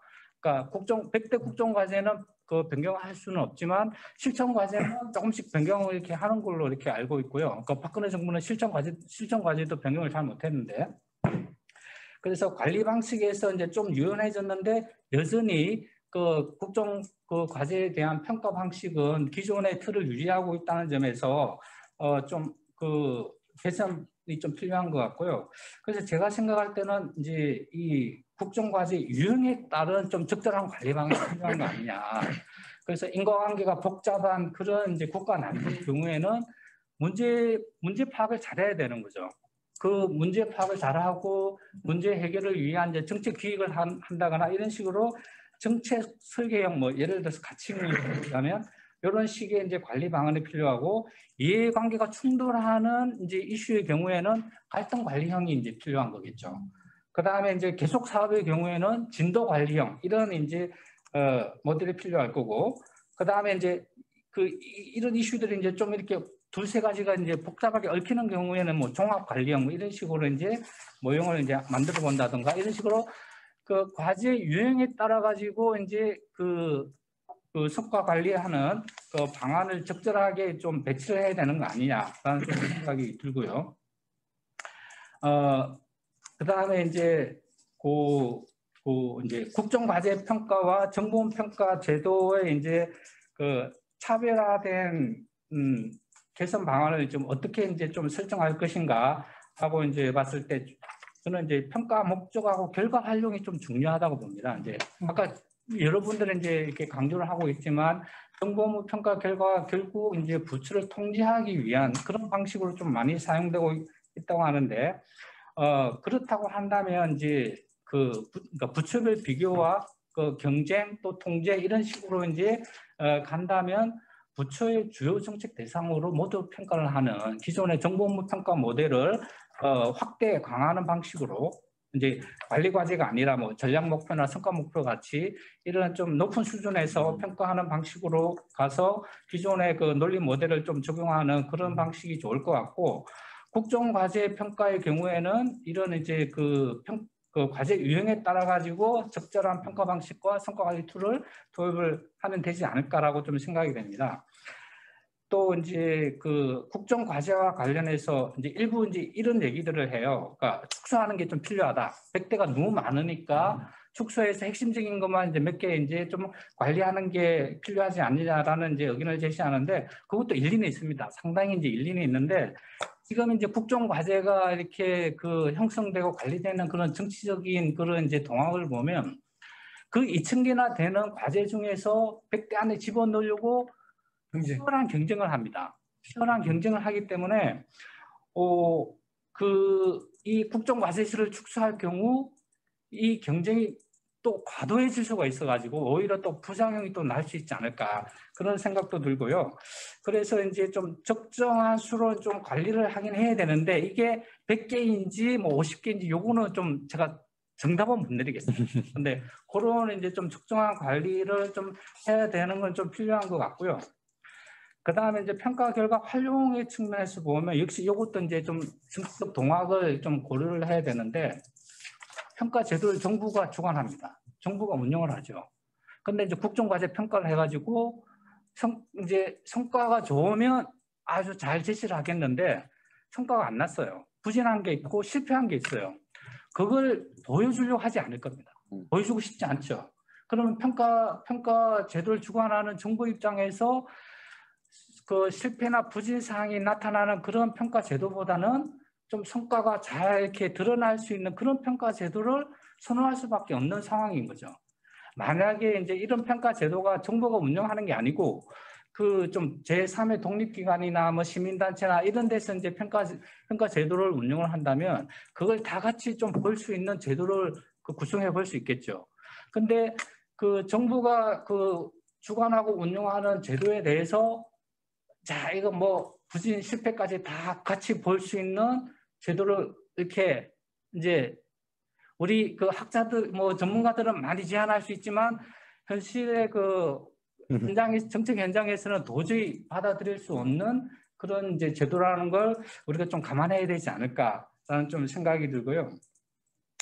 그 다음에 이제 실제 그런 점에서 지금 토론 주제로 나왔던 평가 항목의 비중이나 이제 그런 부분들은 사실 저는 좀 이렇게 부정적인데 좀 근본적으로 좀 바꾸자는 그런 이제 의견을 좀 드리고 싶은 거고요. 다만 이제 그 단기적으로 그 평가 지원단 구성의 역할에서는 좀 개선이 좀 많이 필요하겠다는 생각이 듭니다. 사실 저도 이제 국정과제 평가도 이제 해보고 이제 뭐 공공기관 평가나 다른 여러 이제 지자체 평가도 많이 해봤지만 대부분의 이제 평가가 같은 방식으로 이루어집니다. 그러니까 실적 보고서 이렇게 나오고 그 다음에 이제 담당자하고 이렇게 대면 평가 이렇게 한두 번 하고 그리고 나서 이제 개인이 조금 이렇게 자료를 좀 더 찾아보거나 해가지고 평가 보고서 작성하고 이제 등급을 이제 평가 점수를 부여하는데 이런 좀 체크리스트 위주의 방식으로는 그러니까 깊이 있는 이제 평가 정보가 이제 도출될 수가 없는 거죠. 그리고 이제 그렇게 될 수가 없는 이제 그 조건에는 비용의 문제가 있고 시간의 문제가 있는 것 같아요. 그러니까 평가위원들이 그러니까 실적 보고서만 가지고 또 잠깐 한 20-30분 이렇게 담당자 이렇게 면담해 가지고는 그 정책에 대해서 깊이 알 수가 없고 그 정책이 어떻게 추진되었는지 어떤 그 이해관계가 작동하는지 깊이 있게 들여다볼 수가 없어요. 그리고 그거를 이제 평가자에게 다 요청할 수도 없는 또 상황이거든요. 그래서 저는 이게 그러니까 평가자가 그러니까 중요하지만 평가자한테만 너무 의존하면 안 된다. 그러니까 평가자하고 비평가자가 공동으로 평가하는 그런 모델을 개발해서 가야 된다. 이게 그 이제 사업을 수행을 하면서도 이제 사업 담당자가 느끼는 고민과 문제의식들이 상당히 많이 있을 텐데 그런 것들이 전혀 이렇게 그 평가 보고서는 잘 반영이 안 돼. 나타나진 않아요. 다만 자기 잘했던 것만 이렇게 나타내려고 하거든요.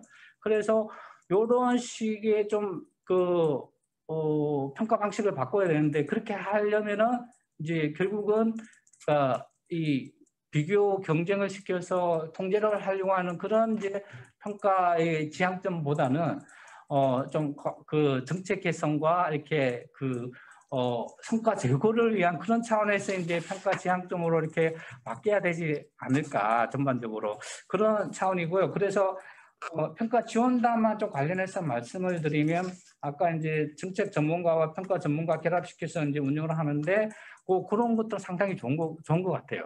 그런데 이제 사실 그 개인적인 그 견해로만 보고서에 이렇게 나오는 게 아니라 그걸 또 이제 각 개별 평가위원들의 의견들을 이제 이제 분과위원장이 종합해서 보고서 쓰는 그런 이제 방식보다는 좀 다양하게 이렇게 그 논의도 하고 그룹별로 논의도 하고 또 이제 그 평가자의 의견들 그 이해관계자들의 의견들을 좀 더 폭넓게 들을 수 있는 그런 장치들을 좀 확보하는 게 더 중요하지 않을까라고 좀 생각이 들고요.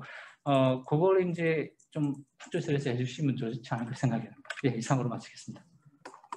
이광희 박사님, 이광희 박사님께서 사실 중요한 그 이슈들을 많이 제기를 해주셨는데요. 근본적으로 우리 국정과제라고 하는 것 자체가 쉬운 과업을 과제화한 것이 아니라 정말 어려운 우리가 소위 말하는 난제라고 하는 것들을 과제화한 것인 만큼 기존의 작은 그래도 달성이 용이한 사업에 중점을 둔 그런 평가 모형보다는 난제에 적합한 그런 대안적 평가 모델을 만들 필요가 있다라고 하는 말씀을 중심으로 토론을 해주셨습니다. 이광희 박사님의 토론에 감사드리고요. 그리고 다음으로 우리 국민대학의 이석환 교수님께서 토론해 주시겠습니다. 예, 먼저 우리 위원장님 말씀 그리고 이 발표해 주신 요 책자가 사실은 상당히 중요한 엑기스를 담은 대한민국의 현실과 관련해서 사실은 제가 그 연구년 기간 동안에 좀 책을 하나 쓰고 있는데 이거 오늘 꼭 가져가서 인용하도록 하겠습니다. 너무 중요한 제가 보고 싶었던 그 정보들이 너무 많이 들어있어서 사실 이 자리가 이제 정부 그 업무 평가 제도와 관련해서 또 국정과제 전반에 대한 어떤 관리와 관련해서 이제 개선 방안 한번 찾아보자 이런 자리가 아닐까 생각이 듭니다. 앞서 두 분 토론자분께서 중요한 말씀들을 많이 해주셨기 때문에 저는 굳이 뭐 이렇게 번호대로 다 이렇게 토론을 달기보다는 큰 관점에서 몇 가지 좀 제가 느꼈던 부분들을 말씀드릴까 하는데요. 일단은 그 앞에 두 분 토론자분도 말씀하셨습니다만은 국정과제 성과관리 방향이라고 하는 것이 이제 이른바 이제 공감이라고 할까요? 그러니까 실제 일을 하는 공무원들이나 그리고 또 그것을 지켜보고 있는 어떤 고객 관점이나 국민들의 관점에서 정부가 이렇게 새로운 정부가 출범하고 국정과제를 내세우고 이렇게 관리를 해나가고 있다. 이것이 또 하나의 이제 이 책임성을 확보하는 이런 방안일 텐데 그런 것들이 작동하려면 사실 이제 우리 이건희 박사님 말씀하신 것처럼 100대 과제, 뭐 150대 과제 이렇게 해가지고서는 너무 전달이 떨어지는 거죠. 이 커뮤니케이션의 코스트가 크게 발생하기 때문에 그래서 이제 미국 사례 위원장님 잠깐 말씀하셨습니다만은 사실 이 미국 사례가 미국 연방 정부의 이제 성과 관리 이른바 이제 그 포털이라고 하는 performance.gov라고 하는 그 사이트가 지금은 이제 바이든 정부 넘어가면서 이제 그 접근이 안 됩니다. 화면만 나오는데 그래도 이제 저는 그게 언제 업데이트되나 계속 와치하고 있는데 계속 그 오바마 정부, 트럼프 정부, 그 이전 정부들의 그 아카이브가 다 있어요. 지금은 접근이 불가능한데 요걸 과거 정부 걸 보려면 요리 가라. 근데 곧 이제 요 새 정부에게 올라온다. 근데 그 올라오게 되는 그 두 가지 종류가 있는데요. 그게 뭐냐면 결국 이제 그 GPRMA에 기초한 법인데 크게 두 가지입니다. 그러니까 미국 정부가 이제 했던 내용들은 이른바 이제 그 Agency Priority Goals, 그러니까 연방 부처들이 우선적으로 추진하고자 하는 그 목표를 성과 지표를 3개에서 5개씩 한 부처당 이걸 내세우게 돼 있어요. 그런데 그거를 이제 성과 계획에 담아서 대통령이 임명이 되면은 선출이 되면은 아마도 이제 다음 주 정도 되는 것 같아요. 그 GPRMA 법에 나와 있습니다. 대통령이 취임한 날로부터 2월 달에 둘째 주 월요일까지인가 뭐 이렇게 해가지고 모든 연방 부처가 그 performance.gov와 자신들의 홈페이지에 성과 계획서를 올려야 됩니다. 그리고 그 올렸다는 사실을 의회와 대통령에게 통보해야 합니다. 그러면 이제 그 대통령은 그 내용을 보고 그것은 대통령의 그 아까 위원장님 말씀하셨던 대통령의 그 presidential management agenda는 아니에요. 이거는 누가 대통령이 됐든지 간에 국가가 연방 정부가 장기적인 목표를 가지고 가야 하는 너무나도 중요한 이런 결과 지표들이죠. 그래서 이제 그거를 가지고 대통령이 검토를 한 다음에 이른바 이제 미국은 대통령 예산이 따로 있으니까 이 프레시덴셜 버젯을 이제 발의를 합니다. 그래서 그게 이제 의회에서 통과가 되면 이제 그 예산에 입각해서 이제 이것들이 나가는데 거기 한 축이 있고 또 한 축은 이제 아까 얘기했던 이제 이 대통령의 의제 관리입니다. 그래서 이제 우리 국정과제 관리가 이제 자신의 후자 쪽에 더 가까운 거라는 생각이 드는데 그 보통 오바마 정부 때부터 쭉 트럼프 정부까지 제가 그걸 추적을 해보면은 보통 15개 정도의 매니지먼트 어젠다가 있어요. 그러니까 100대 과제하고는 좀 차이가 나는 거죠. 그런데 오바마 정부 때 15개의 그 어젠다와 트럼프 정부의 15개 정도의 어젠다를 비교해 보면 그 중에 한 3분의 2 정도는 다 겹쳐 있습니다. 그거는 아까 뭐 다른 분들 말씀하셨지만 뭐 문제가 해결이 안 되고 어려워서 그런 것도 있겠지만 이게 뭐 그냥 4년 임기나 10년 안쪽으로 완전히 해결될 수 있는 것들이 아닌 거죠. 온고잉하게 가야 되는 국가로서 그런 게 있고 다만 이제 아마도 이번에 이제 바이든 정부가 들어서면서 아마 그 어젠다에는 이제 그 클라이밋에 관련된 기후 변화 관리에 관련된 목표가 들어올 것 같아요. 그럼 이제 그것이 이제 바로 이 크로스 에이전시 프라이어리티 골스이기 때문에 전 부처가 이제 감당하면서 가는 이런 얼라이먼트를 만들게 되는 거죠. 그래서 이제 앞에서도 우리가 역대 정부의 국정 기조와 국정 철학을 얘기했는데 사실 이 국정 기조, 국정 철학은 그 정부의 핵심 가치거든요. 근데 그 핵심 가치를 따로 이야기하고 그다음에 정부 업무 평가나 국정과제 평가에서는 그냥 그 가치는 또 빠져 있어요. 그냥 국정과제란 이름으로 다 대체가 되면서 실질적인 그 정부가 이야기하는 이 핵심 가치라고 하는 것들을 각 중앙 부처가 흡수하지 못하고 있다. 온전하게. 그래서 그런 부분들을 우리가 좀 더 더 신경 써서 국정관리 거버넌스 체계를 만들고 관리 체계를 만들면은 훨씬 숫자도 좀 줄어가면서 그다음에 훨씬 관리도 쉬워지고 임팩트 있게 개선을 도모할 수가 있겠다라는 생각이 들고 그래서 제가 이제 정보업무 평가위원회 홈페이지를 이제 들어가 보고 그다음에 performance.gov를 들어가 봤어요. 들어가 봐서 비교를 해보면 분명히 이제 방향이나 운영 방식이 다르니까 차이는 있겠지만 거기에 올라오는 그 또 하나 이제 그 우리가 강조를 해서 봐야 될 거는 이 performance reporting입니다. 그러니까 각 정부들이 이렇게 평가를 끝내고 성과를 냈으면 공개해야 되는데 우리 홈페이지에는 뭐가 올라와 있냐면은 우리 평가위원들이 평가한 평가 보고서가 올라와 있어요. 네, 그거는 일반 국민들한테 하등에 도움이 안 됩니다. 이 부처가 뭐 1등을 했는지 2등을 했는지 이건 중요한 게 아니고 그러면 그 아까 말씀드렸듯이 3개에서 5개 정도의 예를 들면 미국의 EPA가 3개에서 5개 정도의 지표를 내고 그다음에 미국의 이제 DOT가 Transportation Agency가 5개의 지표를 내고 그것을 매년 관리를 해나가는데 그 지표는 그대로 커뮤니케이션이 되는 거거든요. 그래서 이제 그런 것들을 공개하고 성과 계획을 만들고 그렇게 투 트랙으로 가는데 훨씬 더 짜임새 있게 갈 수 있지 않나 하는 생각이 들었어요. 그래서 이제 그런 부분들을 보면서 우리가 지표가 남궁 위원장께서 아주 중요한 말씀해 주셨는데 그 표 6에 보면 이제 그 우리 해트리가 얘기했던 그 논리 모형의 사례가 나오고 대단히 중요한 거 하나가 바로 CIPP 모형이에요, 사실은. 근데 이 CIPP에서 제일 중요한 게 바로 컨텍스트입니다.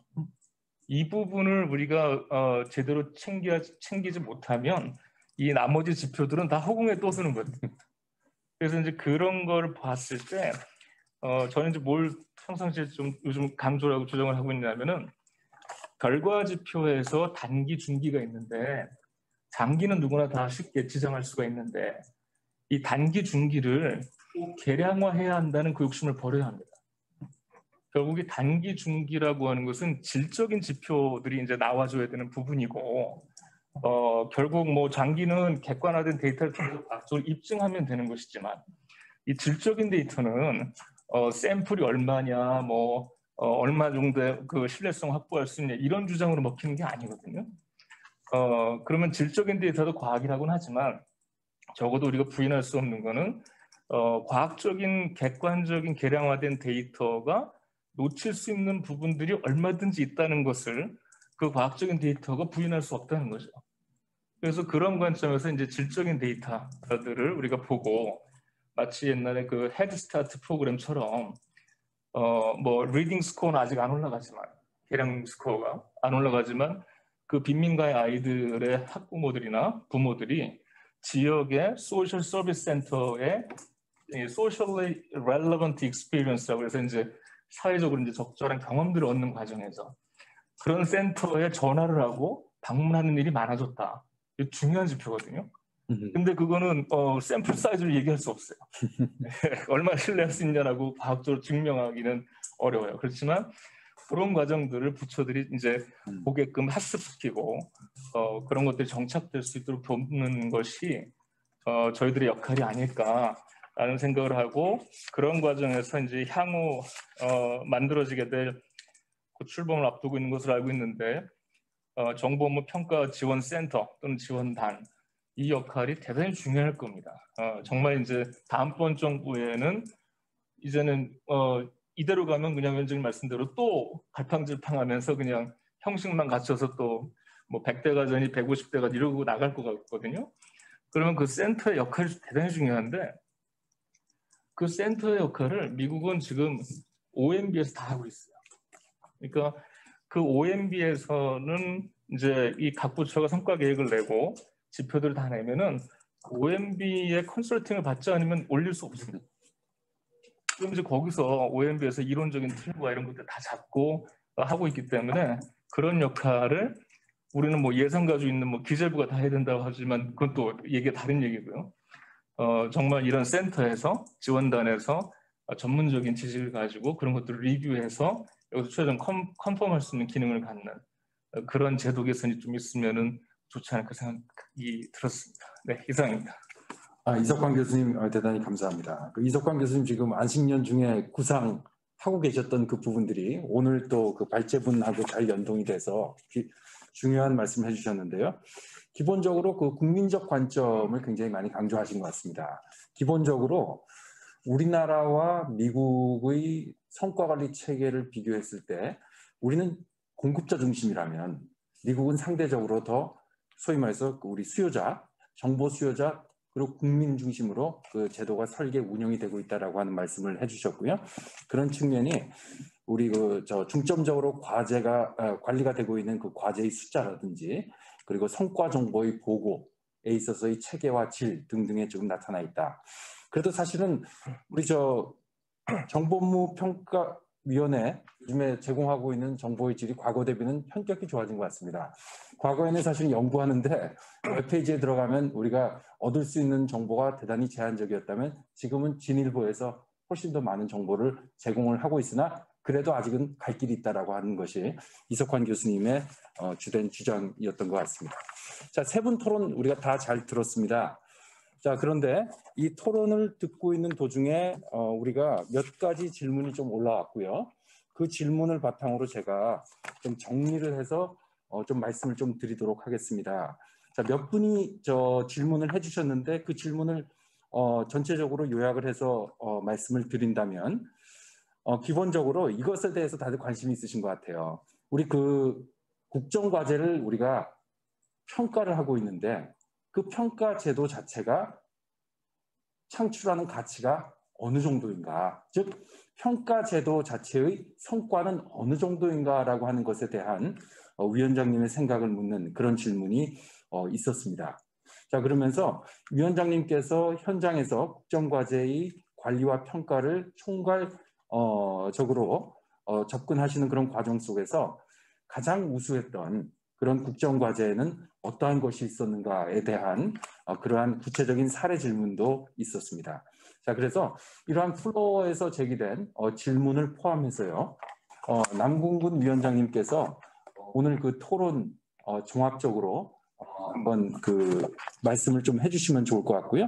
더 우리 플로어에서 제기된 그런 질문들에 대한 답변도 함께 종합적으로 해주시면 대단히 유익할 것 같습니다. 남궁근 위원장님께 부탁드리겠습니다. 어려운 질문들이 많이 들어왔는데요. 우선 그 평가제도와 성과가 있었느냐의 문제는 아까 제가 잠깐 말씀드렸듯이 나름대로 평가제도가 작동은 하는 것 같다라는 생각이 왜 그러냐면 이제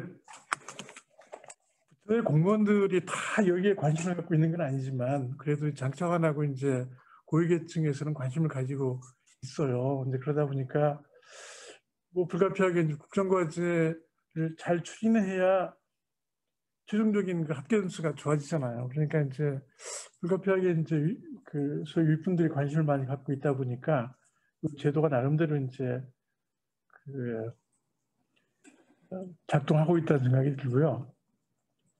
제일 잘된 과제를 얘기하라고 이렇게 하게 되면 지금 ABC의 그 등급을 부처별로 내긴 냈지만 특징적으로 이제 3년 내내 A를 받은 부처는 농식품부입니다. 농식품부가 이제 2019년은 종합 S를 받았고요.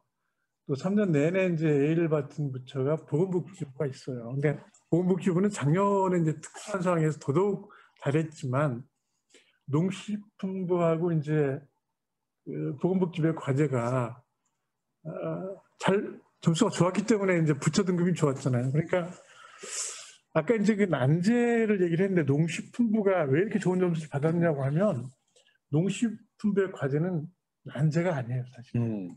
왜냐면 대상이 뚜렷합니다. 네. 그다음에 이제 과제가 3개밖에 없어요. 그리고 뭐 그 돌아오는, 그러니까 농민이 이제 귀향 돌아오는, 뭐 그다음에 농업 부분의 수출 준비 이런 것들인데 놀랍게도 이제 돌아가기도 하고 또 작년에 그 어려운 상황에서도 농업 수출 늘어났고 그래서 이제 그 부분들이 잘 됐습니다. 잘 됐는데 그게 이제 정말 어려운 과제를 잘했냐는 건 또 그건 아니죠. 그렇지만 어쨌든 뭐 좋은 그 목표 대비 좋은 성과를 낸 건 분명합니다. 보건복지부가 이제 결국은 이제 좋은 성과를 받았는데 보건복지부의 과제가 6개나 되고요.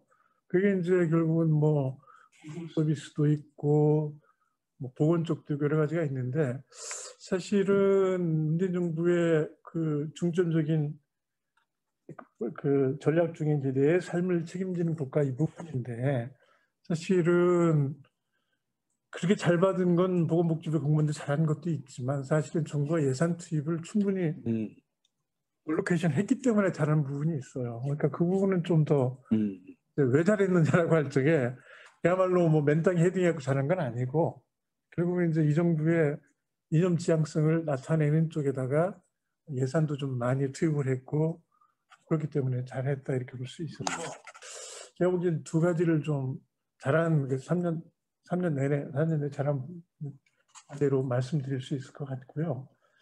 그 다음에 이제 과제 단위에서는 잘했지만 종합성적은 꼴찌.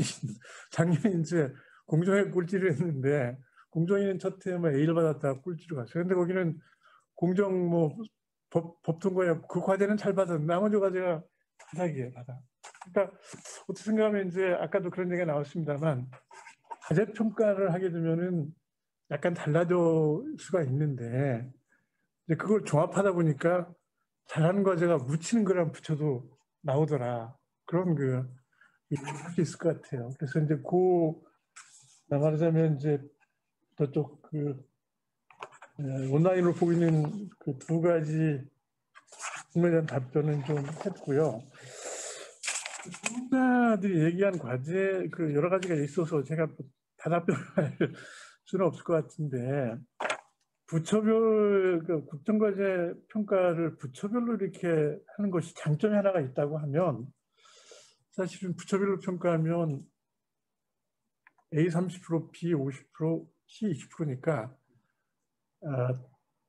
정부 이제 장관급 부처 같은 경우는 6개가 우수, 4개가 C예요.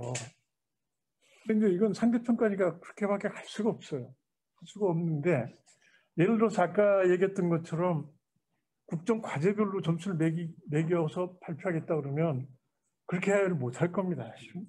그런데 미국도 그런 사례가 있고 박근혜 정부 쪽에도 신호등 체계라는 걸 운영을 했어요.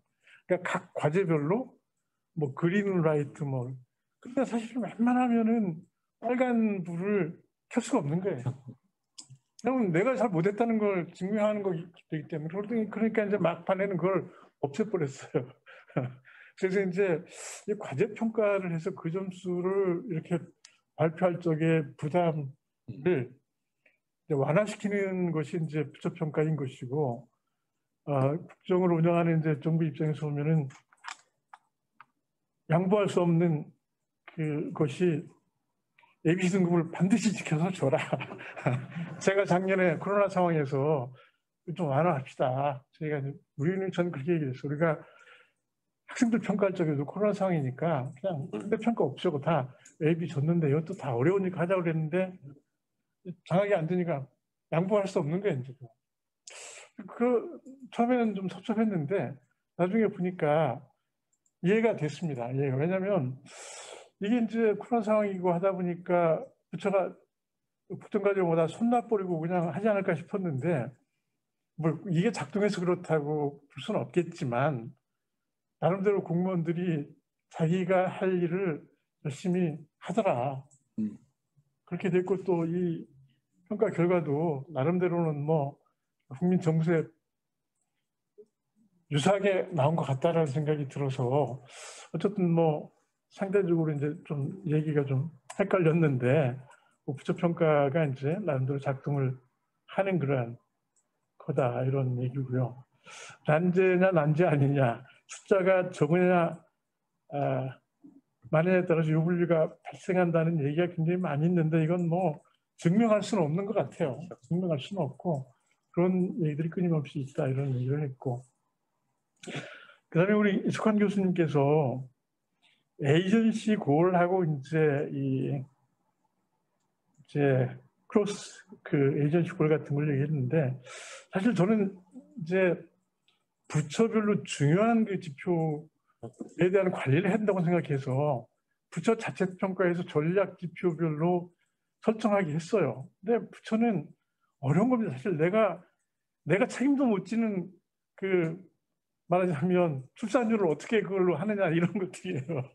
노력은 하겠지만 자꾸 떨어지는데 그래서 이제 여성부 같으면 출산율 이런 것들을 대표 지표로 넣어놨고 그다음에 뭐 기재부 같으면 뭐 수출 증가 산업부 이런 것들을 많이 넣어놨는데 사실은 이제 그걸 자기들이 알아서 올리지는 않습니다. 솔직히 얘기해서 부처가. 근데 그걸 좀 어떻게 좀 잘 올리게 할 것인가. 그다음에 그거하고 이제 국정과제 평가가 어떻게 조화할 것인가가 이제 앞으로의 과제인 것이고 지금 누차 말씀드립니다만 이번에 출범하는 이 행정연구원의 그 평가지원센터가 올해 당장 작동하기는 어려울 것 같고 다음 정부에서 이제 그러한 역할을 하는 중요한 그 모멘텀을 우리가 마련하지 않았나 싶은 생각이 들어요.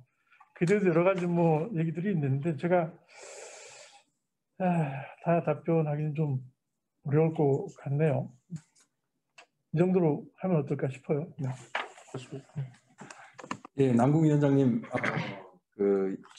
답변 폭넓게 포괄적으로 말씀을 해주셨습니다. 그러면서 위원장으로 재직하시면서 관찰하셨던 바 그리고 느끼셨던 바 그리고 경험하셨던 바를 오늘 그 토론자들의 그 코멘트와 그리고 우리 그 오디언스가 제기한 그런 질문들과 연동시켜서 아주 유의미하게 전달을 해주셨습니다. 대단히 감사드리고요. 자, 이제 우리가 지금 이 행사를 마무리할 시점이 됐는데요. 자, 그래도 우리가 한번 줌에 지금 들어와 계신 분들 혹시 직접 목소리로 한번 질문을 제기하고 싶은 분이 계실 수도 있기 때문에 한 번만 더 여쭙겠습니다. 혹시 질문 있으신 분 또는 코멘트가 있으신 분 간단하게 말씀하실 수 있는 그런 기회를 드리겠습니다. 자, 질문 있으신 분은 바로 마이크를 켜고 말씀을 해주시면 감사하겠습니다.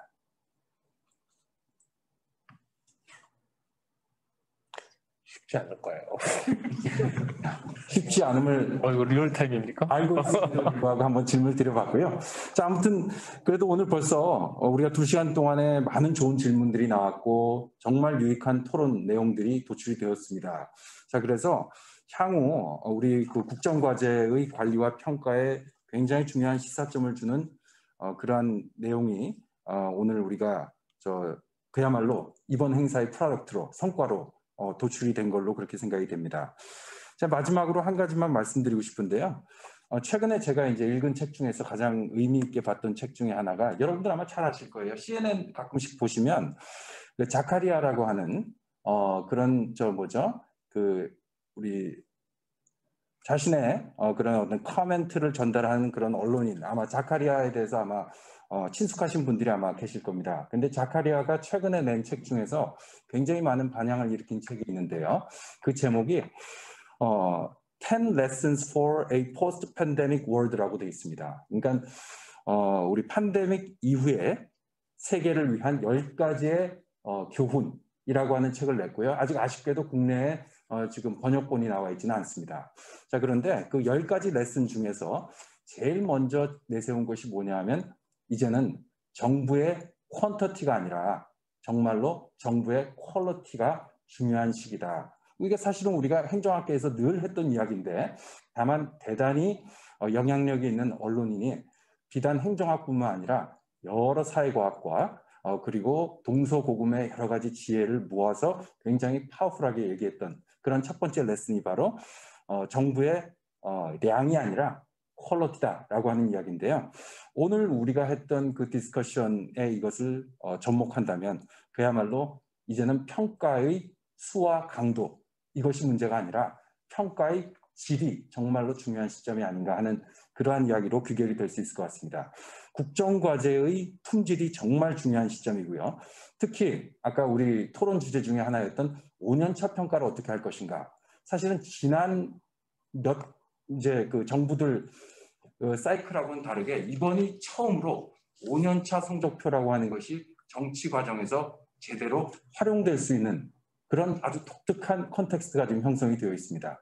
따라서 우리가 국정과제 평가 올해 나오게 되는 그러한 평가 정보가 우리의 정치 체제에 환류가 돼서 제대로 선거 과정에 활용될 수 있다는 굉장히 큰 의미를 갖고 있기 때문에 올 한 해의 정보무 평가의 그 성과는 그 어느 때보다 큰 중요성을 갖고 있는 것 같습니다. 이와 관련해서 오늘 너무나 중요한 말씀들을 나눠주셨고요. 오늘 남궁근 위원장님 발표 대단히 감사드리고 매우 생산적인 토론을 이끌어주신 세 분 토론자들께 다시 한번 감사의 말씀드립니다. 그리고 이렇게 큰 장을 마련해 주신 안성호 한국행정연구원 원장님께 깊이 감사드립니다. 이것으로 오늘의 행사를 모두 마치도록 하겠습니다. 감사합니다. 네.